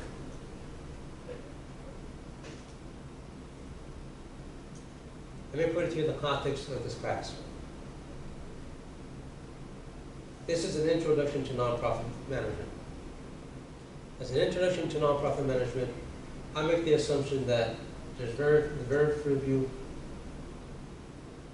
have a thorough understanding of what it is to manage a nonprofit. You may work in a nonprofit, but you may not necessarily understand what it is to really understand what it is to manage a nonprofit. Some folks may be tied to counseling, but may not be necessarily tied to the programs. Some folks may be on the fundraising side and not on the programmatic side. So I made particular assumptions coming into this course. I also made particular assumptions in terms of the skill level of the class. Assumption number one, for example. although although it is very easy, it is very difficult. It is very difficult because one, you never constructed a service delivery model, but it's also more, the issue becomes more compounded because a lot of the websites that you guys analyze do not have the information that you need in order to construct it. So while it's difficult to construct the service delivery model on the agency that you selected, the benefit is that you really understand now why some nonprofits don't provide the services that don't provide effective services, and a lot of that is because what they provide on the websites is actually what their clients, what the people inside that organization believe their organization provides. But doesn't all of the data that you're talking about, doesn't that correlate to the second assignment as well, as when you're discussing Yes. structure? Yes. So that's my issue, because I'm concerned as to how I'm gonna connect. Well, you don't need, but I keep them separate, so you don't necessarily have to connect them, because to some extent they're interrelated, because how well the organization is managed is reflected in the financial reports. But what are you, for example, if I'm only looking at their taxes for 3 years, I want to know what exactly I need to assess, because it's in a different format. It's not necessarily organized in the way that you mentioned in a couple of the other slides, or the way that it's shown with The cover notes. yeah, exactly. Yeah, the financial reports, there's audited financial reports, and then there's just whatever people produce. The audited financial reports are the ones that actually have the balance sheet, has all the other stuff. And that's the one that's the most important. So there should be audited financial reports. It's called the annual financial report. That has all the assets, all the liabilities, and everything. There's a form that's called the 990 that's submitted. I have that. Actually, the 990 has some of that stuff. There's sections that has the assets, and so what you have to do is look at those assets and divide them into the revenue, and so it's the same data, but reported in a different way. Okay. So if you have the 990s, then talk to me because I can show you where the data is. Okay. Just there's total assets and then there's all the other stuff, and so again, if the good nonprofits actually provide the audited financial reports, because that means that outside accounting agency came in and looked at the financial reporting and then produced that report, and so that's to some extent a lot better than the 990, because the 990 depends on what the agency reported to the IRS, to the state, to the federals. But regardless of the format, you still have the financial data. They're related to the management of the organization. The financial data look at how well the organization manages its revenue and controls expenditures. It also should provide information on how well the programs are managed in terms of revenue, in terms of expenditures.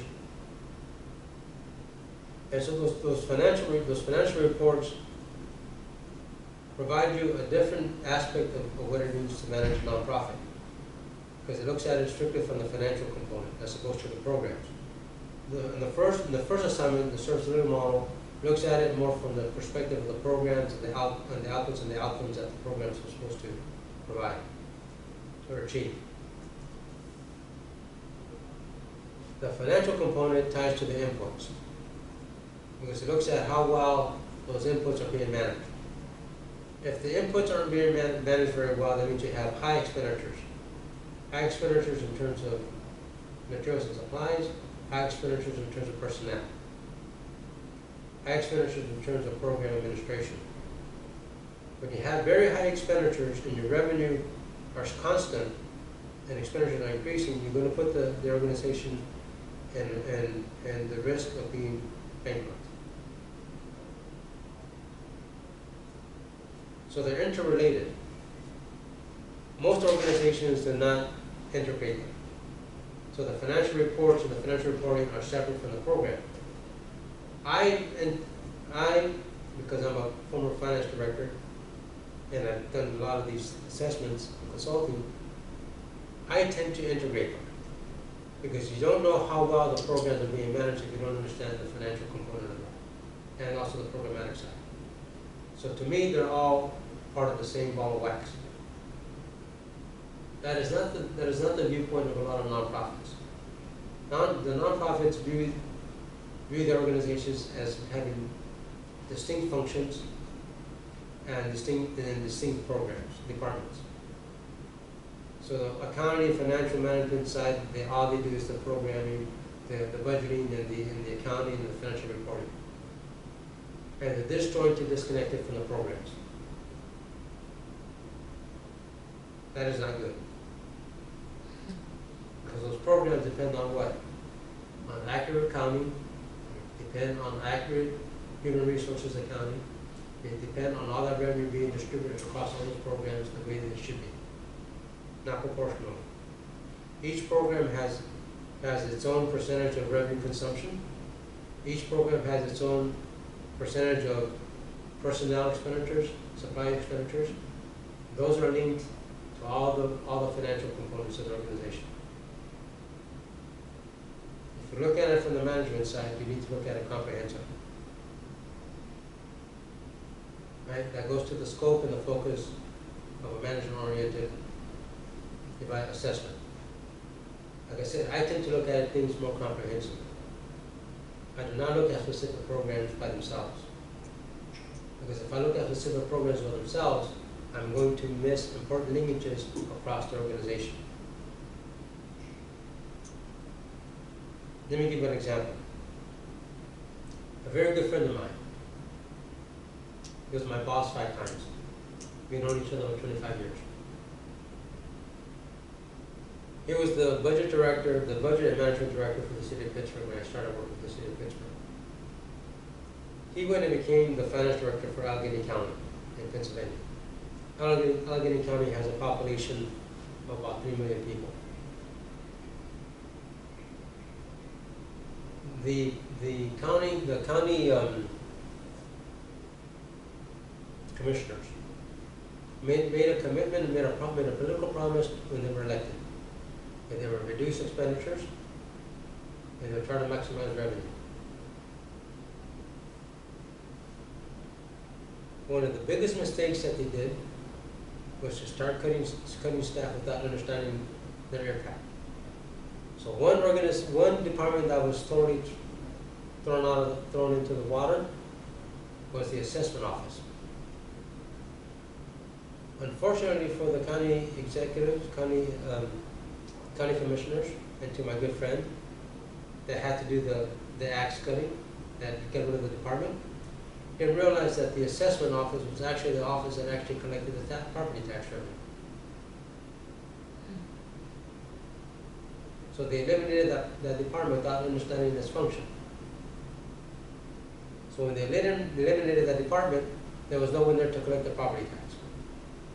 And the property tax is what funds every program, every service in Allegheny County.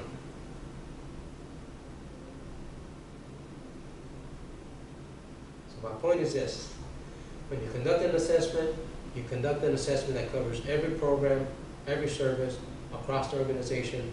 Because if you don't, you're going to miss important linkages across the programs, and one of those linkages may be very critical for all the other programs. And so if you don't assess that program, you're missing a very vital component of the organization and its functions and how it provides services. So having an assessment that's very narrow is not good. Most organizations conduct very narrow assessments because one, they don't want to spend the time going through having a comprehensive assessment because it's very costly.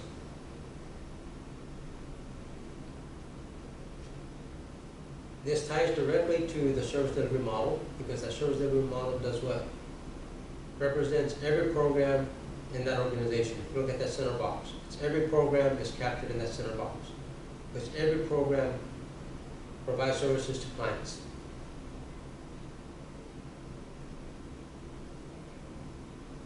And I'm going to harp on this all the way to next week. Nonprofits have make a disservice to themselves, not understanding how each program works. They do a disservice to themselves and not collecting all the data that is necessary to make sure that the clients are being served properly. And they don't never take the time to develop a service delivery model, which actually shows them how the program, how the organization is actually supposed to work.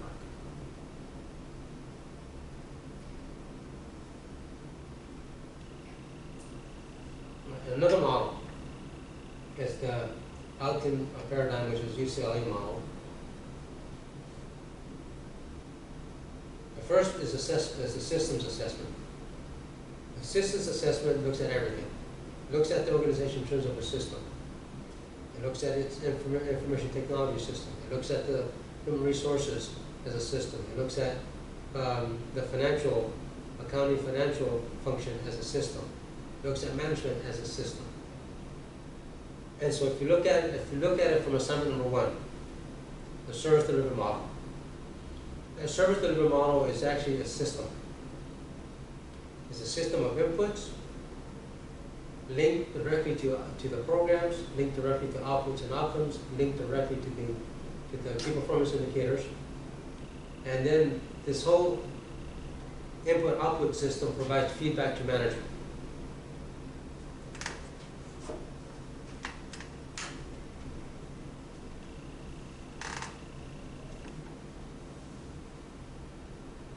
So this UCLA model conducts an assessment of multiple systems and how they are integrated and how they are interrelated. It does so in case you want to make changes to. Remember, each modification that's done in an organization has an impact on inputs, has an impact on management, has an impact on services. When you change one component of an organization, you're going to change all the other components.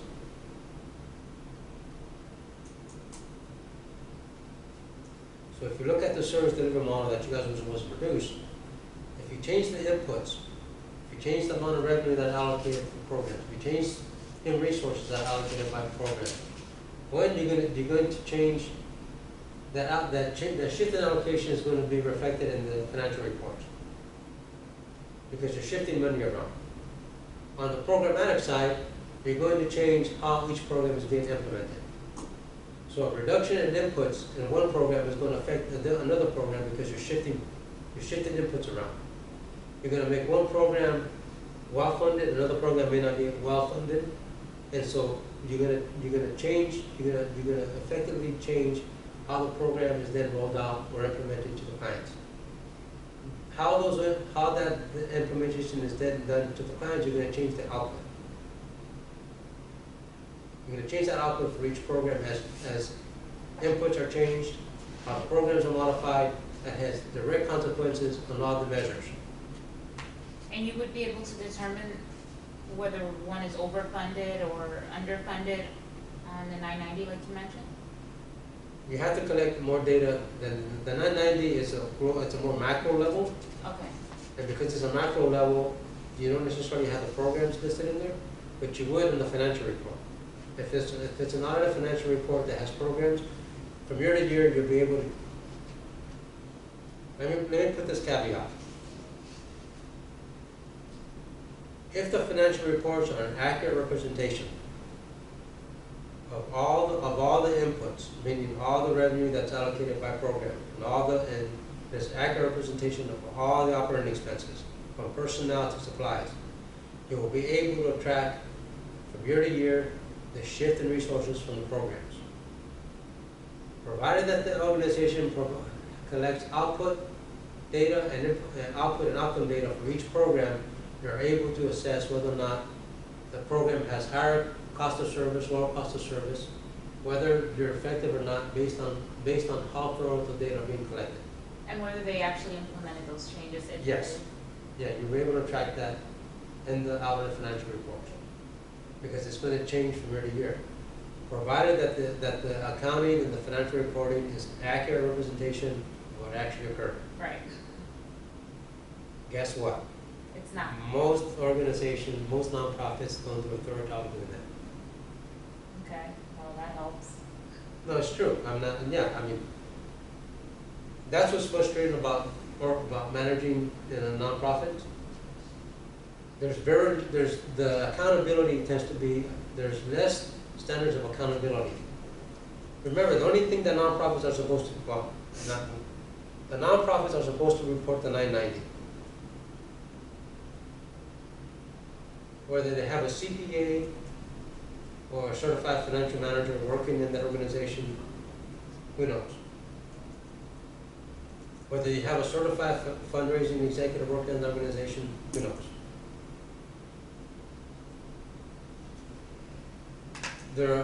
Most nonprofits are created because there's a perceived need in the community. Right. A lot of those nonprofits are managed like mom and pop shops. And so a lot of them are not as professional as they should be. And a lot of them were created, you know, when the government, well, when Broadcom specifically decided to outsource many of their services with Yes. community-based Yes, programs. yes. And going back to why governments allow the nonprofit sector to do that. One is because they wanted many of them because they had loss of revenue, they had to get rid of personnel and functions. A lot of those functions that were outsourced had to do with services, human services, health services, services that were very costly. One thing I found which I found was hilarious, the one that I chose, which works directly with ChildNet, the executive director was using the government services to cut his grass and to fix his car, his personal car, things like that. So that was being mismanaged. Yeah, that's not the it's not the most proper way of using resources. Yeah. Yeah, people get in trouble for that. No, yeah, of course he got fired. Yeah. So, Yeah, that's abuse of office and mismanagement of resources. and many of the executives were being paid $500,000 a year, $700,000 a year, and then the services that were being provided were very minimal as a result because Yeah. high expenses here, and then there was no money left to actually do the work. Yeah, so let me tell one of the reasons why YMCA is no longer a nonprofit was that there were very few services being provided to indigent people. They were collecting revenue. It was going for salaries and going for things because the YMCA's mission was to help indigent kids, youth and stuff like that. And very few of the services were actually being provided to them. And so although the mission state that they were going to provide services to indigent individuals, providing recreational services and so forth, that both in the letter and the spirit of the mission was never met. The goals and objectives of the organization did not reflect helping indigent people, kids, providing housing and all the other stuff, teenagers and youth. So although they were providing all the materials that they were complying with the legal requirements, they weren't complying with their mission and the goals and the objectives of the organization. So the IRS came and said, you're basically running a profit organization and not a nonprofit, and so they stripped them of the nonprofit designation. So they're no longer a 501(c) organization, and now it's a private organization that runs a profit every year. A lot of nonprofits comply legally with the reporting requirements, but the services that they provide do not necessarily go to the people that they're supposed to provide services to. When you start looking at the websites and everything else, and you start looking at the reason why, going back to assignment number 1, the reason why I asked the class to do assignment number 1, the service delivery model, was to identify those programs that the organization provides and identify the outputs that they're supposed to achieve. Who is it that they're supposed to serve? How are they serving them? Why are they serving them? And are they serving them in a way that's effective and efficient? If you want to lose your 501(c) standing, do everything that you're not supposed to do. You have a mission statement, but never provide the services that you can to clients. Collect revenue and provide very minimal services. Comply with the legal requirements that you have, but in actuality, you're running a fraud, because the services that you're supposed to provide are never provided to the people you say you're going to provide them to. Never collect any of the data that's important to show that you're actually doing that. The service delivery model is one way to making sure that the program, the agency that you examine, is actually doing what it's supposed to be doing. Because if you're looking at, if you're working on a nonprofit, you are responsible for making sure that that program is actually meeting its goals and objectives, making sure that the program is actually serving the people it's supposed to serve, and making sure that the resources that are being provided those resources are being utilized in a legal and an effective way. You don't get a sense of doing that without actually understanding how services and programs are delivered. If you don't understand, if you don't have a sense of how to look at the 990 form or the financial report, then you won't have the ability to assess how well the organization is managing its resources. If it has a very high net profit margin, it means that it's generating more revenue than its actual expenditures. So at one point, that's going to be a red flag. Why does this organization have a very high positive net profit margin and has very little program expenditures? So somewhere there's a tipping point. Is it possible though to do both? Because you do want to be able to have those excess funds to leave. Yes, but ideally what should happen is that all the excess revenue that you have needs to be then articulated needs to be then distributed throughout the organization to show that that revenue is actually being meant to expand services. If you're not going to expand services, that you're increasing the clients that you have so that those programs are then meeting additional clients. Okay. There are ways that that excess revenue or the revenue that's beyond the what is critical is that you have the revenue to meet all your obligations, but that revenue cannot be to the point that it's excessive so that you have a high profit margin. Right. Okay. Because that also means that you're not providing the services that you should be providing, and that you're basically running a scam to increase your revenue. The other thing that you can look at is compensation for executives. Yeah, I was going to say that. If the compensation for executive is expanding at a high rate, that means that money that should be going to programs and services is being, for the lack of a better word, funneled to pay compensation for executives, and it's not being paid, not being used to provide the services and programs. It also means that you're providing higher compensation in relative to the people that are actually working. And so if you keep the salaries of people that are stagnant while there's an increase in executive salaries, then there's a big disconnect between the two, and so that creates red flags. And it's also, if you're an outside auditor, if you're an IRS auditor looking at nonprofits, that's going to be there's going to be corrective action. If there isn't corrective action, then there's going to be a good chance that that 501(c) status is going to be revoked.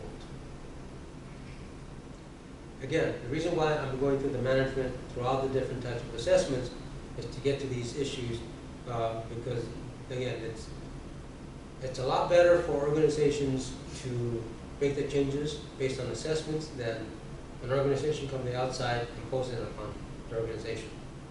It's better to clean your own house than someone else coming in and cleaning it for you, because if someone else cleans it for you, they find a lot of things and they throw you out of your own house. So back to the UCLA model on slide 18. Again, this looks at the systems, it looks at planning, it looks at implementation, and then it looks at program certification. Program certification is, did the program actually meet what it was supposed to meet?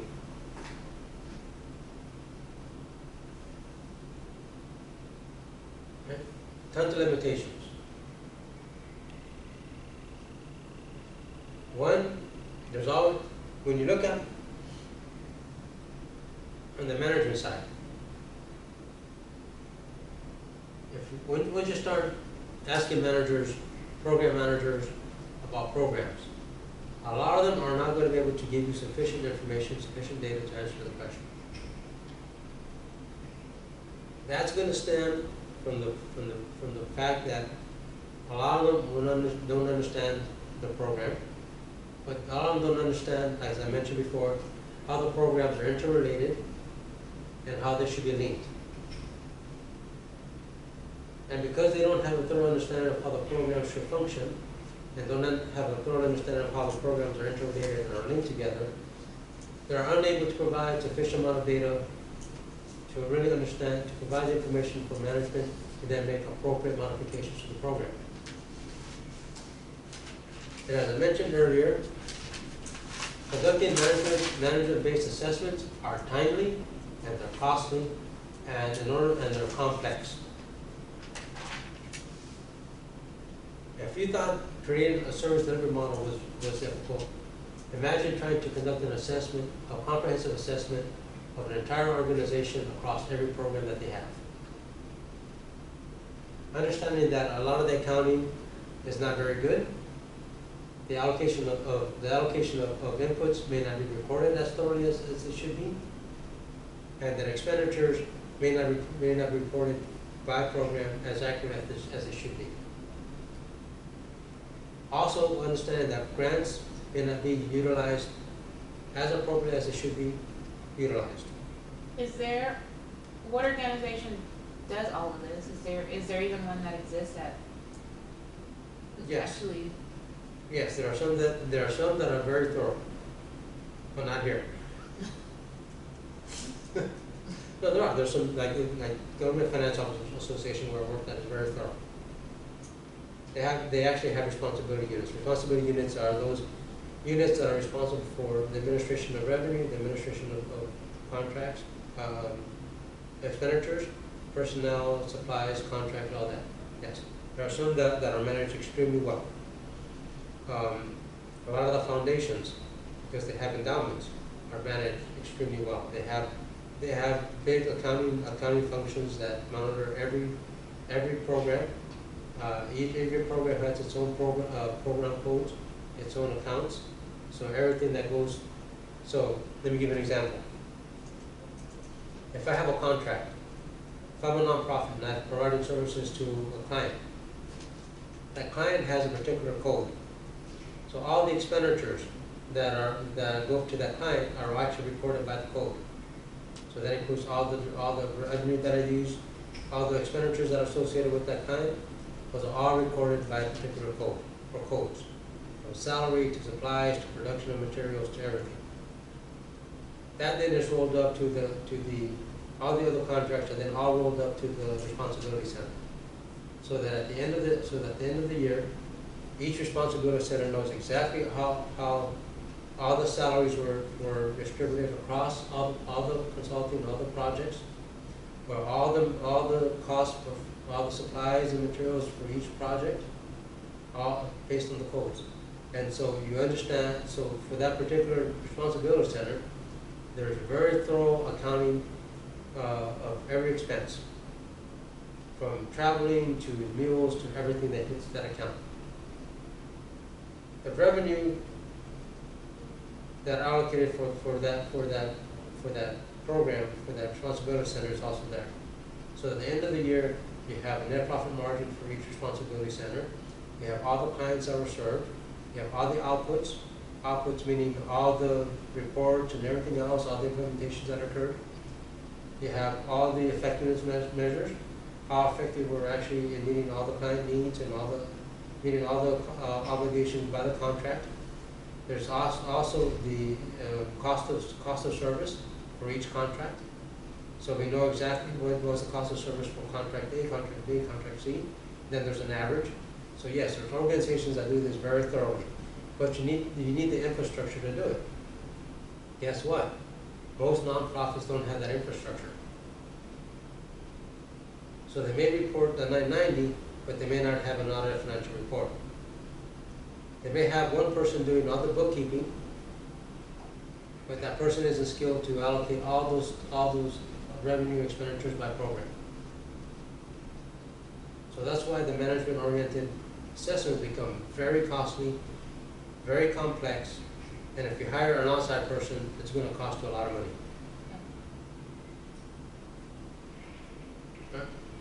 It also assumes that important decisions can be identified. Well, guess what? A lot of the decisions that are made in nonprofits are unreported. Decisions are made on the fly. Decisions are made to stamp out a crisis, and none of that stuff is ever documented. So when that happens, what happens? Any program change that occurred isn't recorded. There's no email chain, there's no documentation trail, nothing. So when you go back to find out actually why decisions were made, that information doesn't exist. Let me give you a quick example of where things were there. When I was involved in a consulting project at Yale University, and they had went through many iterations of making program changes. Somebody wisely kept all of the consulting reports that were done in previous years. When I was working on the project, no one had the right idea of actually assembling all the reports and going through them methodically and finding out things that were similar or things that were different across every report. So no one knew where to start. So me, given that I'd done assessments and understand the importance of data, understand the importance of documents, I got all of the reports, started to create different items for the reports. Items meaning management items that were listed, accounting items that were listed, financial reporting items that were listed, program items that were listed. I grouped them by category.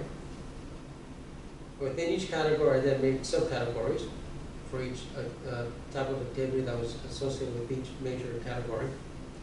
So I did that assembling all five different consulting reports. The reason why I did that was to, one, show that whether the same issues were being addressed over and over again. Look at all the recommendations, whether each recommendation was similar, which was similar, and whether the recommendations were implemented. I also provided that actually became a roadmap for the other consultants when they went out to talk to different people at Yale University. Well, was this issue discussed? Was this issue discussed? Was this recommendation discussed? Did you look at how this program affects the other program? And so I started linking these. And also, in addition to understanding the major categories and the subcategories, I looked at them across programs. So issues that were addressed in one program were actually part of another program, so I made those linkages across all the consulting reports. So this provided a very thorough roadmap for our consulting project, but also for our consultants. One, that minimized the time that was going to be allocated to collecting same type of data over and over again. It minimized the time that we were going to make recommendations, because some of those recommendations were already provided. We were there just to validate everything that was done. And to say these issues were discussed, they were documented, they were never implemented by your organization, this is why this is occurring. So we served two purposes in that consulting project. The one, to verify that everything that was done, identify new issues, provide, not only identify new issues, but provide recommendations, more comprehensive recommendations that were done in previous consulting reports. Again, that goes to, the good thing is that a lot of those decisions were also documented in the report, so that also kept a trail, not a trail of actually what was said. That minimized all the costs, that make sure that everything was streamlined, that make sure that everything that was interrelated was actually addressed. In most organizations, that is not the case. Important decisions that are made about programs never kept. So all the financial reports may capture some of the expenditures. All the detail as to why things are changing, you may or may not know, because those details aren't there. So if those details aren't there, then you're going to have to base it on what people's recollections, on what they thought happened, and why they did it.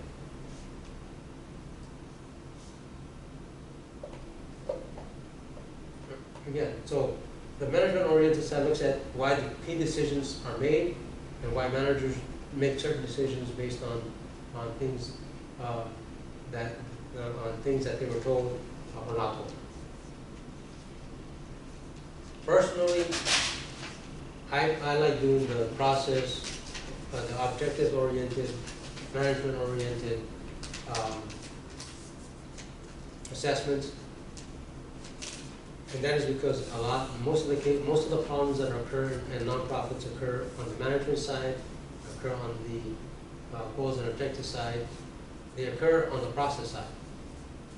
But programs are not being managed the way they're supposed to be managed. The processes that they have in place aren't adequate, and so what happens is that the clients aren't being served the way they should be served. So if you look at the management side, you look at the goals and objectives, and if you look at the process side, you're going to hit over 90% of the problems in the nonprofits. Because all of this stems from the inputs, stems from the programs, stems to the implementation of the program, and it stems from not having that precise and accurate data for each program. That's where a lot of the problems come from. You yourselves probably noticed that doing the first assignment. Data isn't there, information isn't there, so what do you do with it? So you make recommendations. You need to do this, you need to do that, because the data that you have is insufficient. Nonprofits would do a better job for themselves if they were to collect the data that they needed. One, they will have better corporate sponsors. They will have better individual donations, and they will provide better service to clients. That's why the data is important. You can't have effective fundraising if you don't have effective management. How are you going to have effective fundraising if people can't believe in the service that you're providing?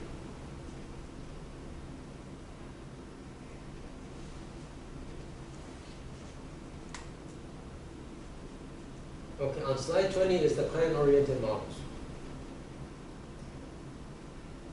So the client-oriented models are different from the goal-oriented, objective-oriented assessments, and they're different than the management-oriented assessments that I discussed. The client-oriented evaluations focus on the client. Did the clients actually benefit from the programs?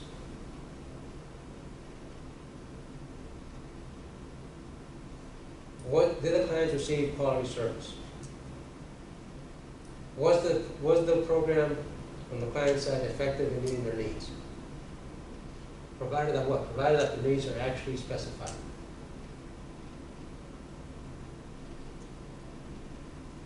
Most of the client-oriented assessments focus on educational, human resources, anything that has to do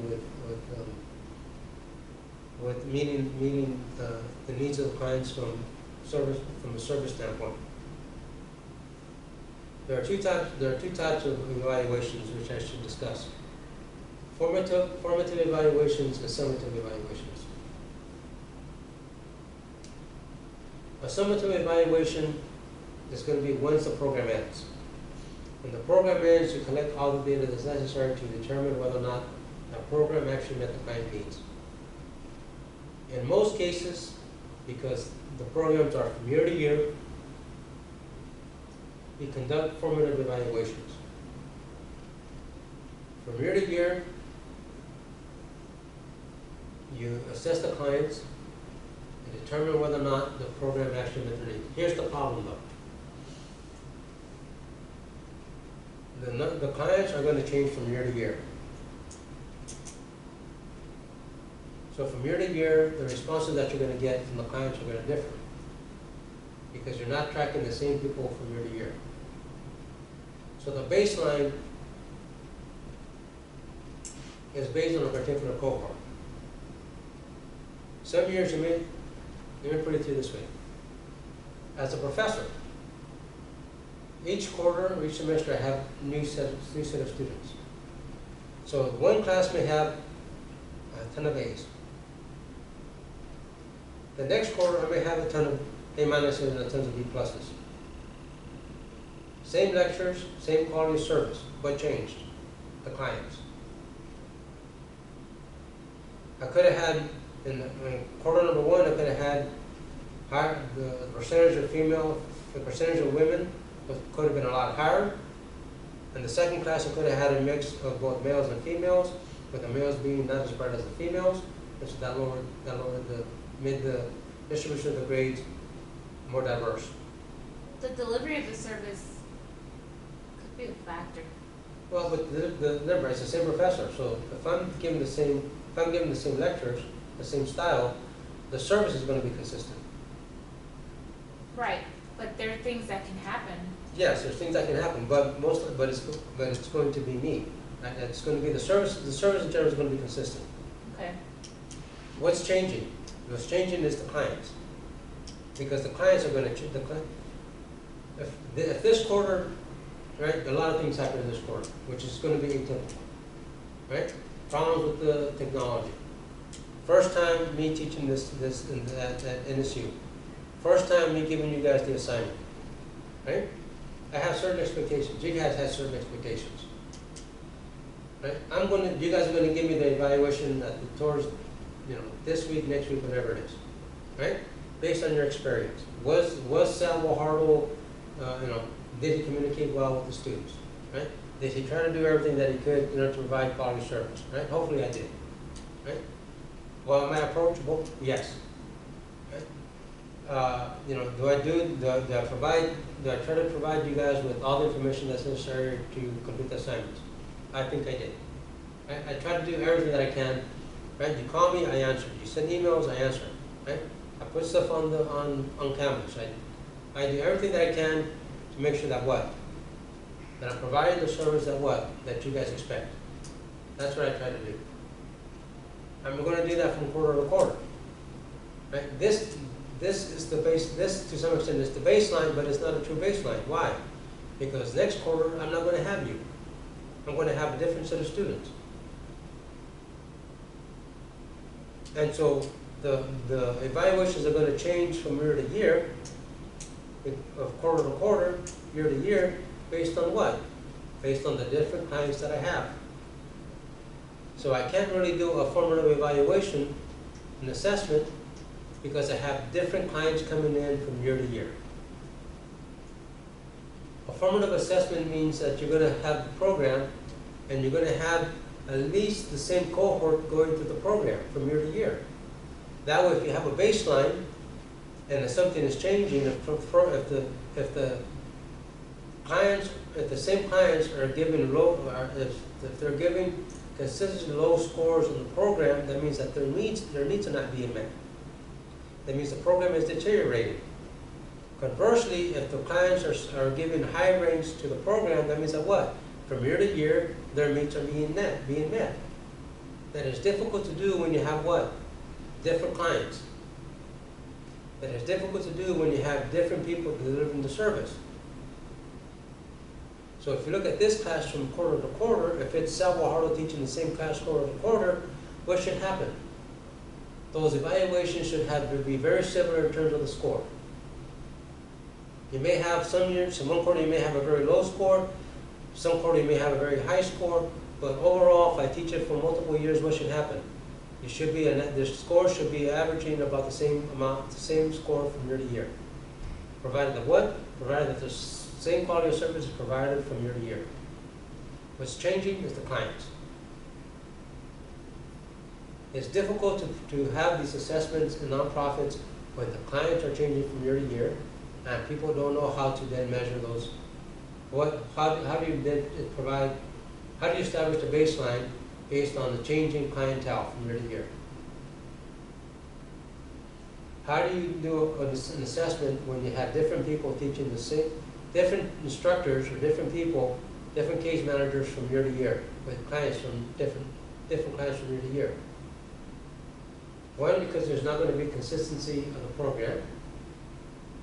Second, there's not going to be consistency in clients. The only way to do that is if you have a standardized, there's going to be a service. But even then, let me give you an example. I'm going to be teaching a stats class in the near future. We're making modifications. I'm working with the chair my second boss, we're going to make modifications to that program. We're going to standardize it as best we can. So the same book, same materials, so forth. So if there's multiple teachers teaching that course, you're going to have the same basic instruction across sections. However, if I decide to supplement it with additional stuff and the other professor doesn't, what happens? I just not change the quality of service. Yeah, we experienced that last week. Right? And so what you thought was a standardized course is no longer standardized because someone already decided to supplement it with additional material.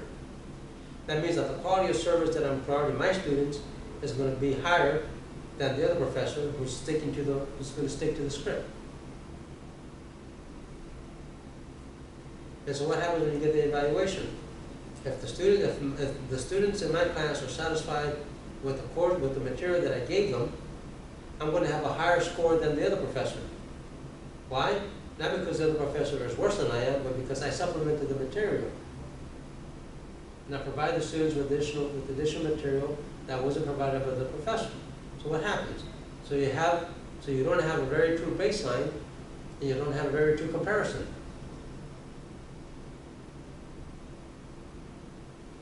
So when you're doing a client-oriented evaluation, when you're doing this, you have to consider what is the program or service being delivered. Is the same client from year to year or different clients? Or what happens when you have some clients and new clients? Are there multiple sections of the material being presented? And are there multiple people presenting? Because all of that is going to affect how clients perceive the program.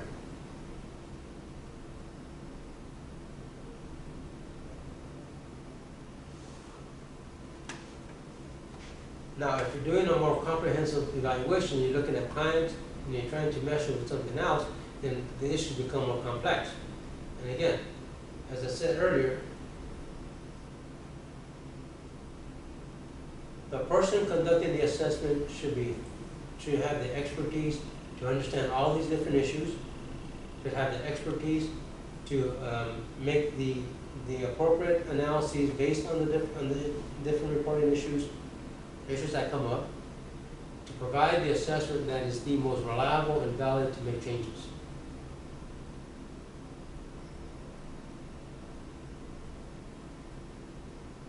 The person should also have the expertise to understand how the services are being delivered.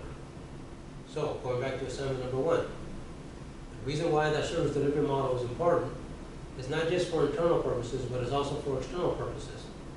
Because if you have somebody coming from the outside conducting an assessment, he or she needs to have a very quick understanding of how the programs are being administered. So having a service delivery model on hand, showing this is how the inputs are being distributed across these programs, these are the outputs, so forth, helps in undertaking the assessment, because it provides a framework. Without a framework, the person doing the assessment really doesn't have will not have the basis will not have a rationale as to why the assessment is being conducted. So that actually means having more data collection, which is going to be add to the cost, add to the time the evaluation is going to take to be conducted. Also, it depends, since programs go from year to year, they cannot be summative because the program doesn't end. They continue from year to year.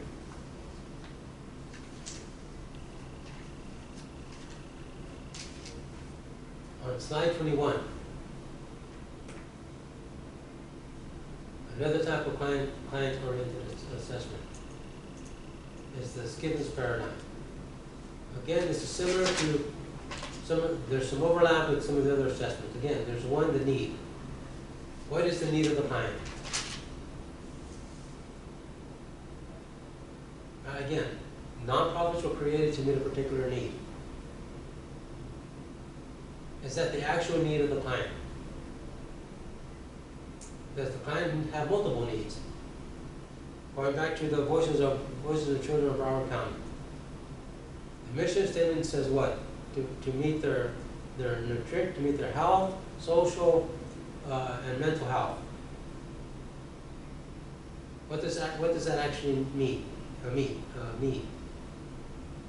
What in terms of help are we talking about? Again, is it psychological help? Is it emotional help? Is it physical health? Is it all of them? And in terms of social needs, is that the social need to interact? Is that the social need to get out to do things? Is that the need to interact with similar kids? Is that the need to interact with adults that aren't going to abuse them or things like that? So when you're talking from the client-oriented side, what is the need that is supposed to be met? Are these short-term needs or these long-term needs? What is a short-term need and what is a long-term need? And does the organization have the program and services to meet the short-term and the long-term needs?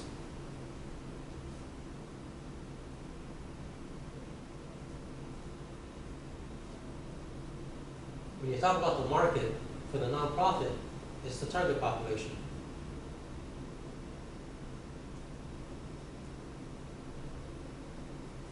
Is that the target population sufficient enough to provide the service? But also in terms of market, are there other nonprofits that provide a similar service?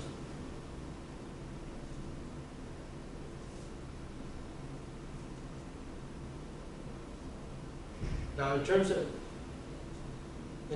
for example, meeting the needs of neglected children, there's another organization besides Voices of Children, ChildNet, that provides similar services.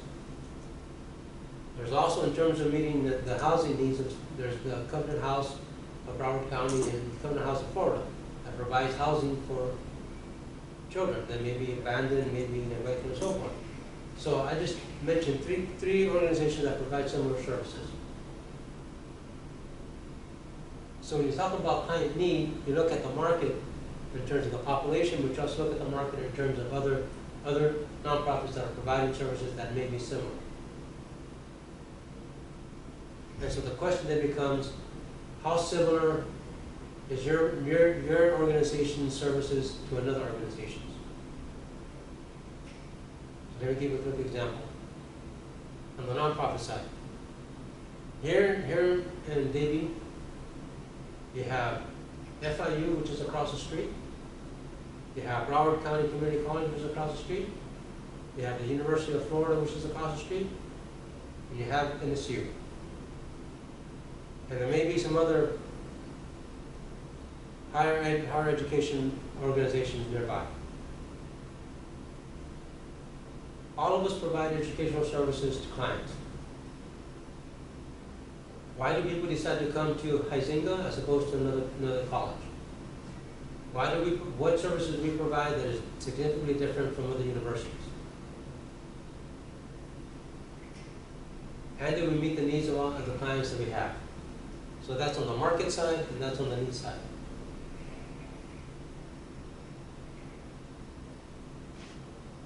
On the consumer side and the client side, you look at performance.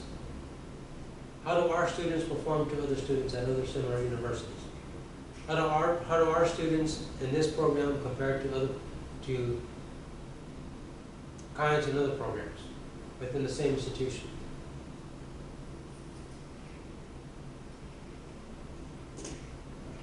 What is the long-term performance of our students?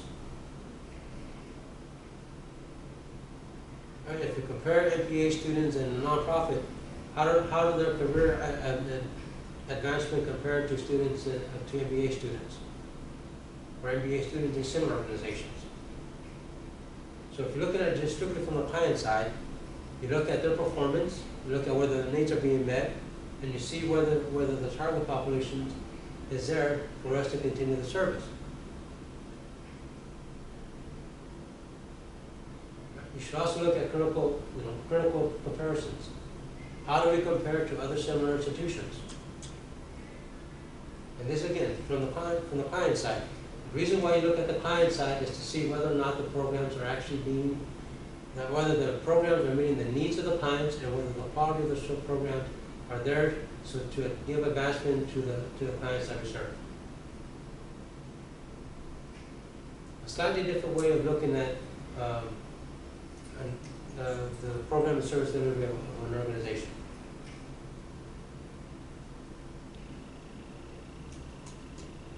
this particular model, the Scrivener's model, looks at causation. Did the program that was administered, did that cause a change in the individual that received the service? Again, looking at it from the client side. The client, him or herself, needs to say, yes, the program caused me to do this.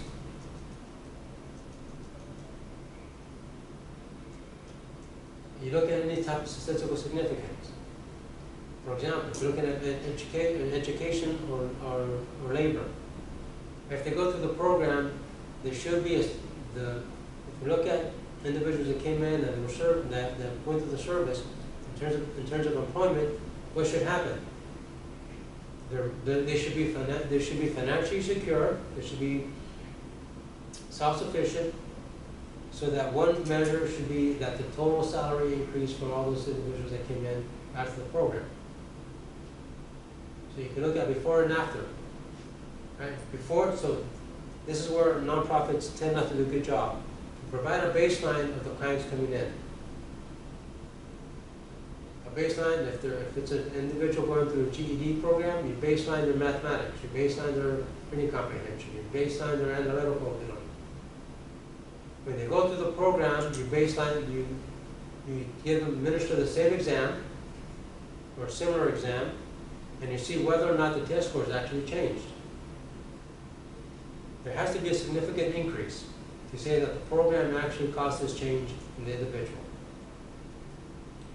If you're looking at employment, you look at the current salary or the previous salary, and then you look at them going through the program, they get employed. You look at their starting salary. Is that starting salary significantly higher than the previous salary? If there's a significant difference, then there's significant evidence to say yes, the program provided them with the employment opportunities that they needed, and their earning level is actually higher than when they came in.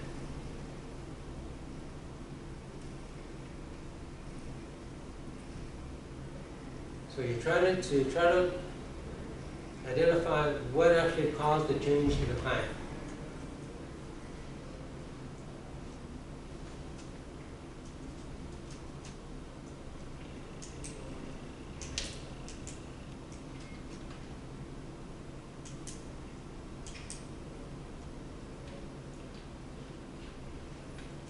Again, going through these different models give it. As I mentioned before, the reason why I'm going through the different models is because each model looks at slightly different aspects of the program. Even the ones that are focused on clients, they have a different emphasis on the client and the data that's collected, which give you what? Which give you a different perspective on how the program and services are being delivered. If you look at the different management-oriented models that I covered, they're slightly different, and they ask different questions about the management side. If you look at the first models I discussed, the objectives-oriented model, they are slightly different data are collected, and they give you a different perspective on the goals and objectives. Understanding what it is that you want to measure or assess is important because there's a model that can be applied that gives you information that you can then apply to modify the program.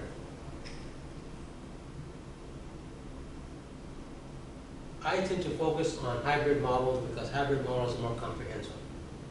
If you focus on one model that's fairly easy, then that means that you may or may not address critical issues because the model itself may be very limited in terms of what its scope. So I tend to focus on more hybrid, more comprehensive models because I want to capture everything that's interrelated and also identify those places where there are linkages across programs, linkages across audiences. The client, for example, if services aren't being, if the client needs are not being met, that means several things are happening. The programs aren't working the way they're supposed to, or management is not making the decisions necessary to make the changes to the program and services to do what? To meet the needs of the client. So all of them should be bundled together. You can't just look at client side and not understand how programs are administered and how decisions are made. and without understanding the goals and objectives. All of those need to be like the progressive model. Everything needs to be bundled. The more bundling you do, the more insight you get into the client side, into the management side, into how programs are being managed. Again, the downside is that you need a lot of data in order to do that. You need to make sure that all the infrastructure is there. Infrastructure from the accounting side, from the financial reporting side, infrastructure in terms of how decisions are being made, how programs are being funded, the infrastructure to capture how programs are actually implemented and how they're being administered. And there's tons of data from clients. And again, why isn't this done in nonprofits? Because one, it's time consuming. Second, a lot of the staff isn't trained to do this. All right, the CMS paradigm on slide 33. Characteristics of the product. In this case, it's a program or service. What is it? Why was it developed that way? Why is it implemented that way? And what it's supposed to accomplish? The service delivery model that I asked you to do in 7.1 is just a macro level. In order to find out actually what the programs are, you need to find out what the tasks and activities are for each program, each service. You need to find out its characteristics. How are things being delivered? In this class, I have an audio, I have an in-class session, and I have a video. 3 different ways to deliver the service.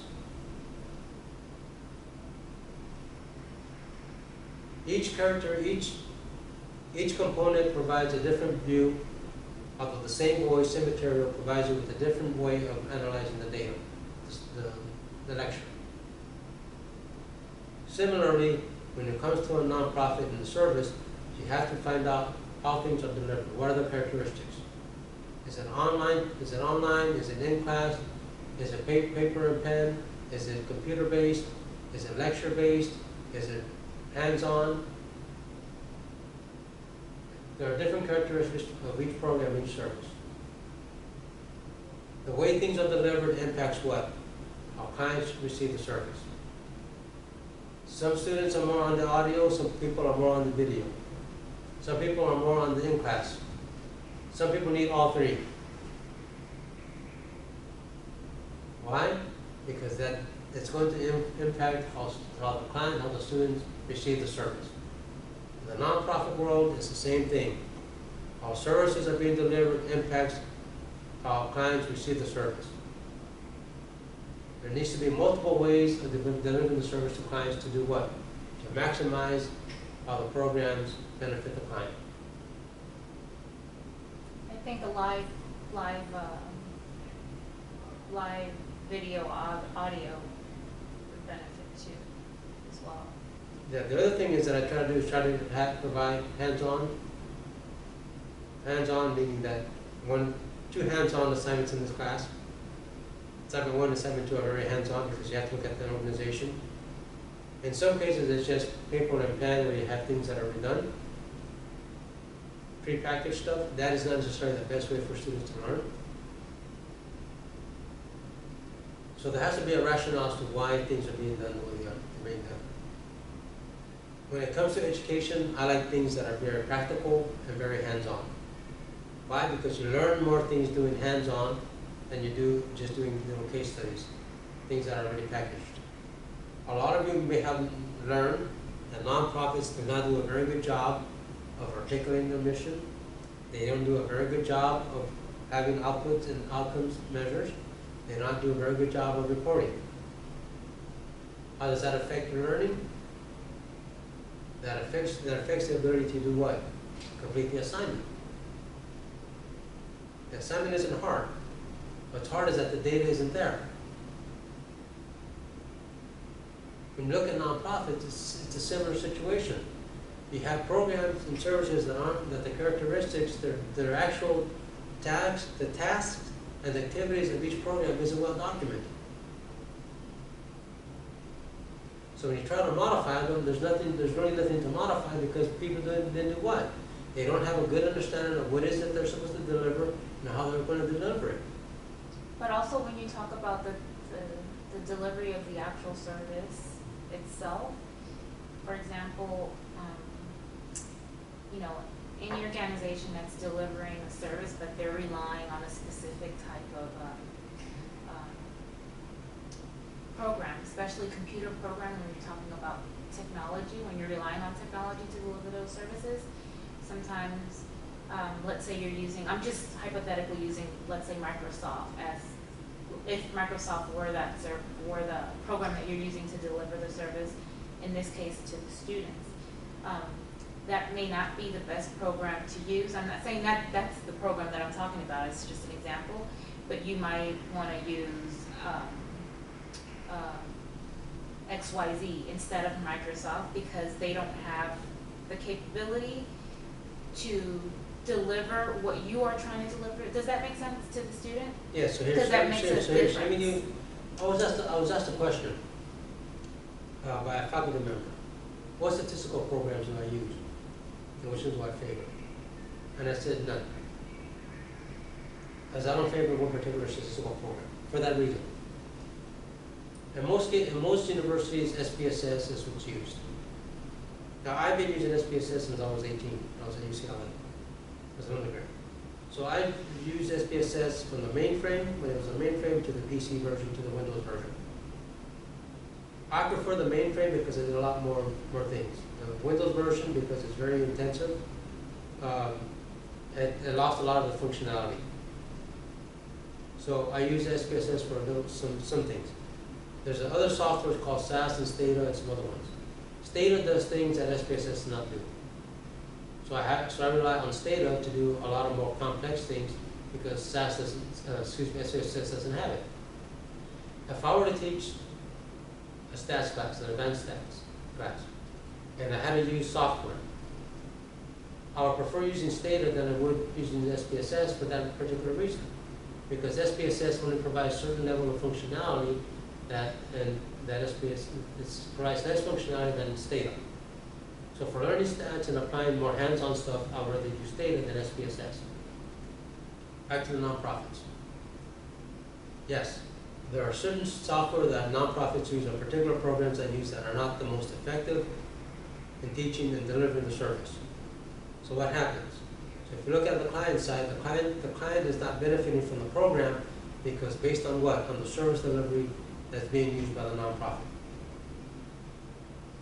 In order to change the way the service delivery is being provided, the way the program is being, the service or program is being provided, is that there needs to be an understanding as to why that particular program was chosen, what is its rationale, and whether or not that program is actually the best for meeting what? The goals and objectives of the mission, and more importantly, meeting the needs of what? The client.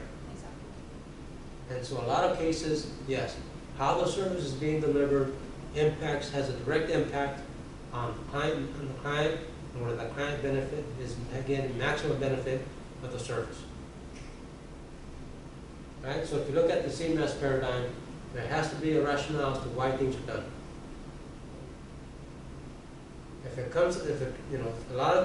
Some organizations, what they do, and I've seen this happen, they'll pick a particular program because it's the cheapest program.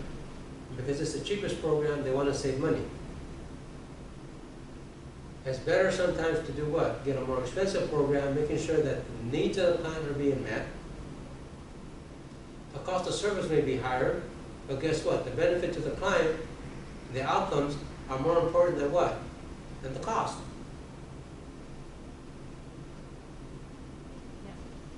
But in most organizations, they focus on the cost and not necessarily on how the services are being provided and the maximization of the program and service to meet the needs of the client. Right? So going back to what you say, you look at the program content. The content of the program means a lot. If we're talking about a program, an organization that's supposed to meet multiple needs of a client, what should the program content be? It should be expense. It should be the scope of the program should cover every aspect of an individual's needs.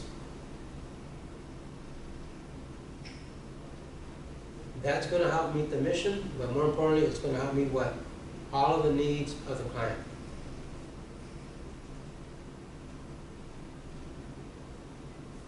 Going back, let's say, use this class as an example. I try to do the two assignments, I try to focus on two different aspects.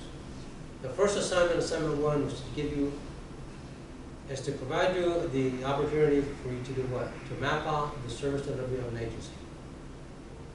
That in a sense gets to how the programs are actually being implemented, how they're being, what inputs are being used for the programs, and ultimately what outputs and outcomes should be obtained.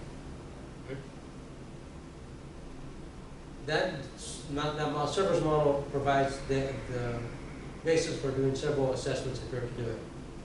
On the client side, on the management side, on the both side.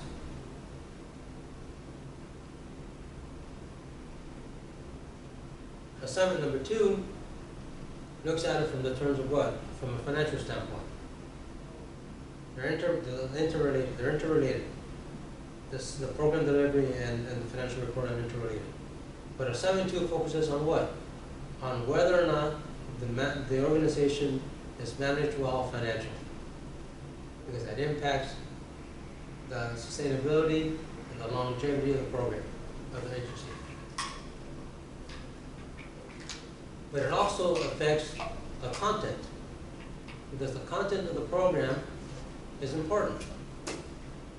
I've tried to give you two different assignments that were interrelated but different, so that you can understand that what managing a nonprofit includes more than just fundraising. It includes the management of the programs, but also the what? Making sure that the costs are being controlled, and that you're raising sufficient revenue to do what? To provide the service. Two different assignments that are interrelated but have different emphasis. To give you a more broader perspective on what it is to manage a nonprofit. If I were to focus it just on one aspect of a nonprofit, what happens? If you were to focus on what, I'm sorry? If I was to focus on only one aspect of a nonprofit, if I was to focus specifically, say for example, on program and services, without focusing on,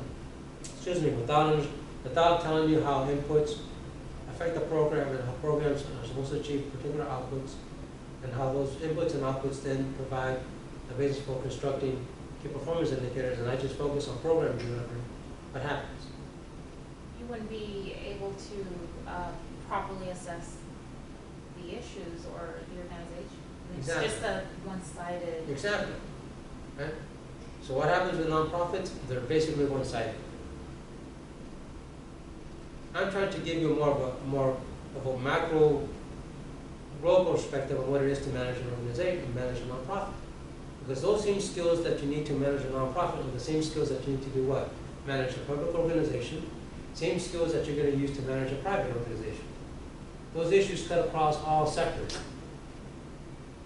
Because each sector do what? Collect revenue. Each sector has what? Human resources. Each sector does what? Provide a service. In the case of the private sector, if you look at banking, banks provide a service, financial services. Right? If you're Wells Fargo and you manipulate people, what happens? You lose clientele. Right? If you're Chase Manhattan, which is the bank I used, I had issues with them back 20 years ago. So when I moved to here to Florida, I was thinking of changing banks from Citibank to another bank. Guess how I ended up choosing Chase Bank? After the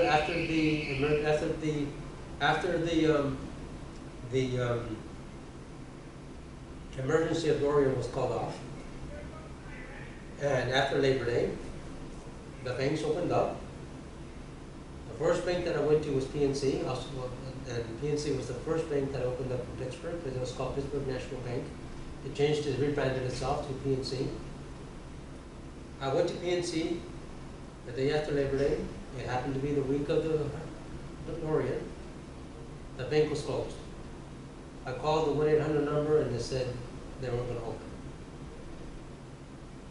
I called Chase, which is actually on Nova Drive. I live on Nova Drive, so on the one end of Nova Drive and University Drive is PNC. On the other end, Nova Drive past College Avenue, over by Publix is Chase. I called Chase and they said they'll open at 10 o'clock. Although my experience with Chase wasn't that good, I figured if they're going to be open after Labor Day and after Hurricane Dorian, they're going to be open another time. So I walked over to Chase and opened up a bank over there, opened an account. Back to nonprofits. Why the nonprofit, looking at services and things that I want you to learn about nonprofits is that the services they provide or don't provide impacts whether they survive or not. It also impacts what assessment you're going to do. It also impacts whether or not they meet their mission. This diagram, this paradigm, assessment model, on page 23. Look at it. It says programs, delivery theory, and strategies. Why is the service delivery model that I asked you to develop important? Because if you decide to do something like that from the client side, what do you have to know? How the actual services and programs are delivered. What is the theory behind it? Because all of those things together are going to do what? Are going to help you to form a judgment as to whether or not the program is what? Effective. Effective at what? Effective at meeting client needs.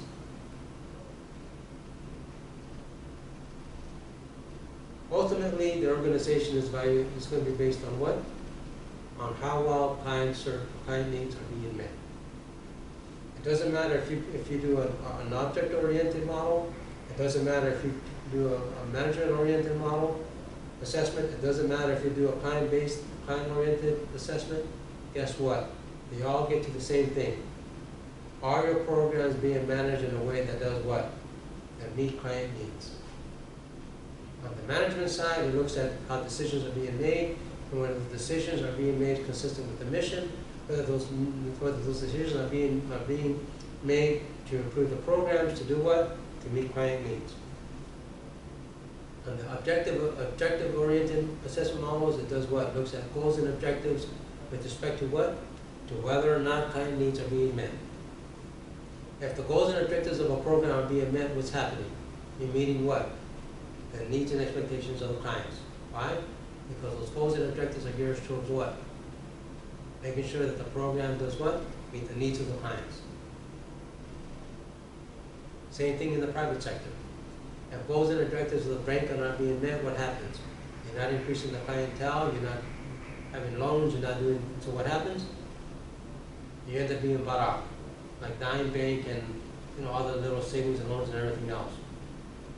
Right? Nowadays there's what? There's Bank of America, Citibank, Chase Bank, PNC. Those are the big ones. Prior to that, there were tons of them. Wells Fargo at one time was big, not anymore. Bank of America started as a little bank. Guess what? It's now one of the largest international banks. Citibank, the same thing. PNC is regional. It's not throughout all of the U.S. Right? It used to be Mellon Bank and other banks over there. Not anymore.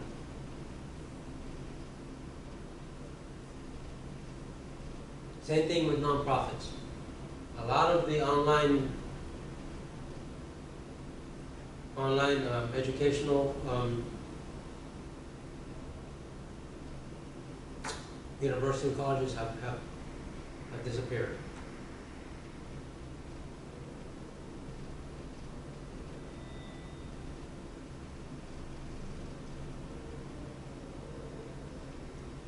All right, I'm going to lecture for about half an hour more, and then that's it.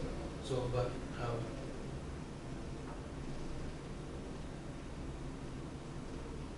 after the lecture, we'll discuss. Okay. All right. So another model, the Department of Education paradigm, that model. Again, looks at client-oriented. It's a client-oriented assessment.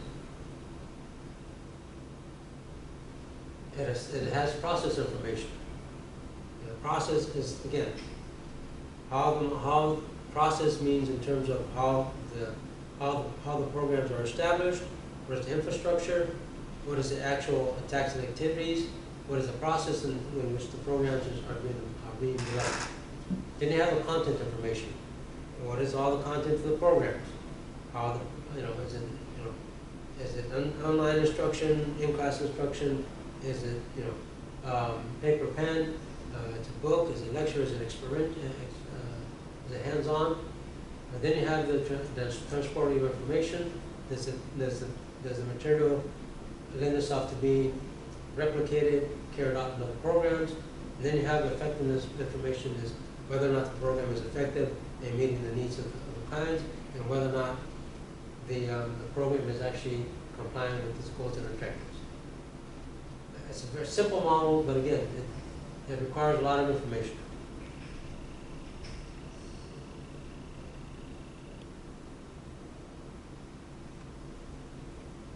On slide 25, I mentioned, in earlier in the lecture, I mentioned about expertise.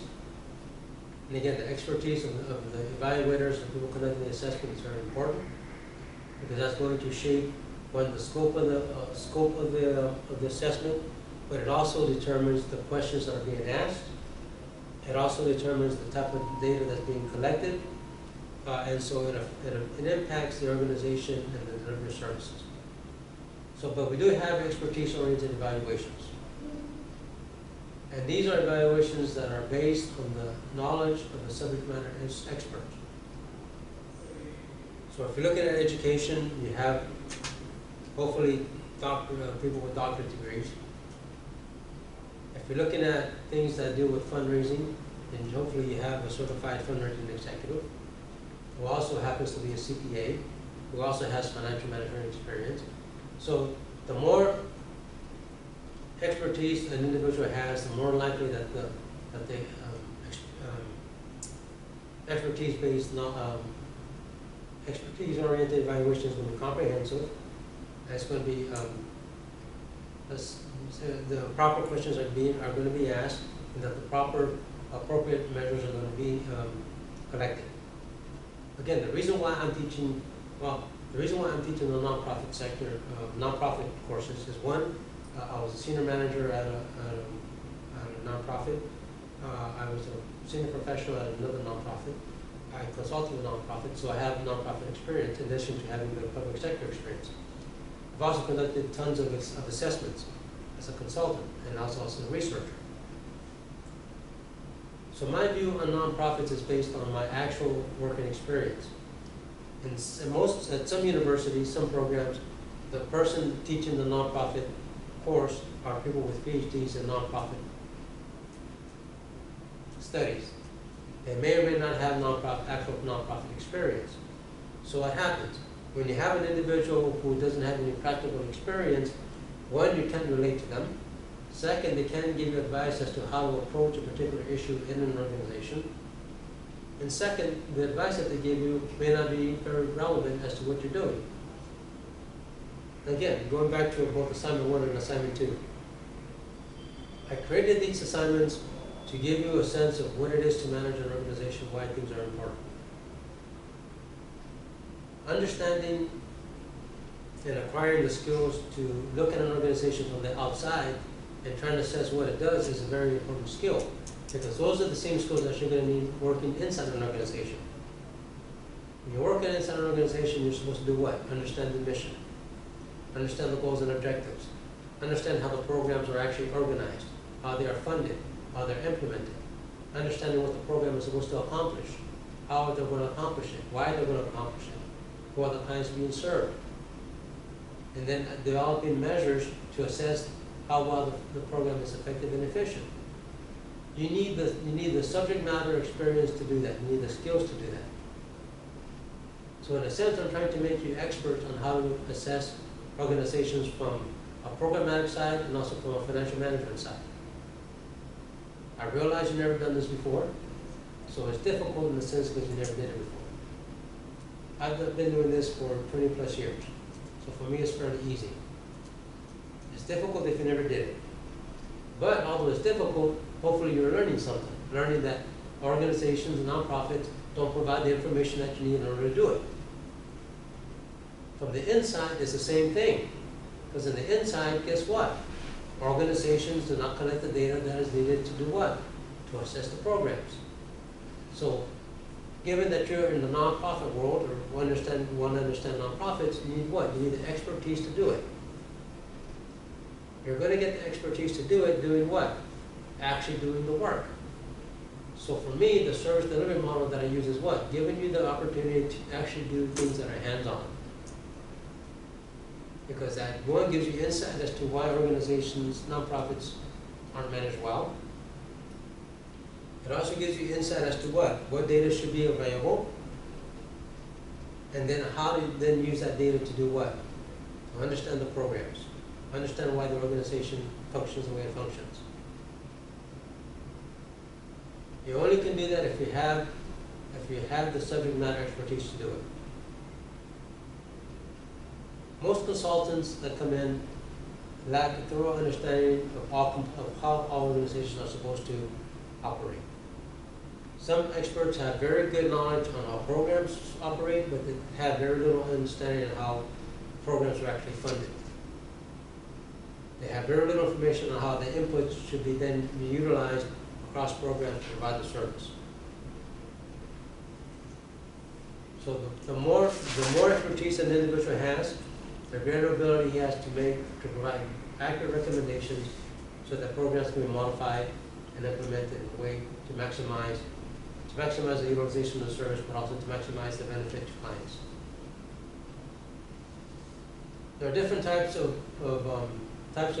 expertise models. One is accreditation teams, and I've seen a lot of these accreditation teams involved in assessments. They usually happen at universities. A group of experts come in, generally professors that come in,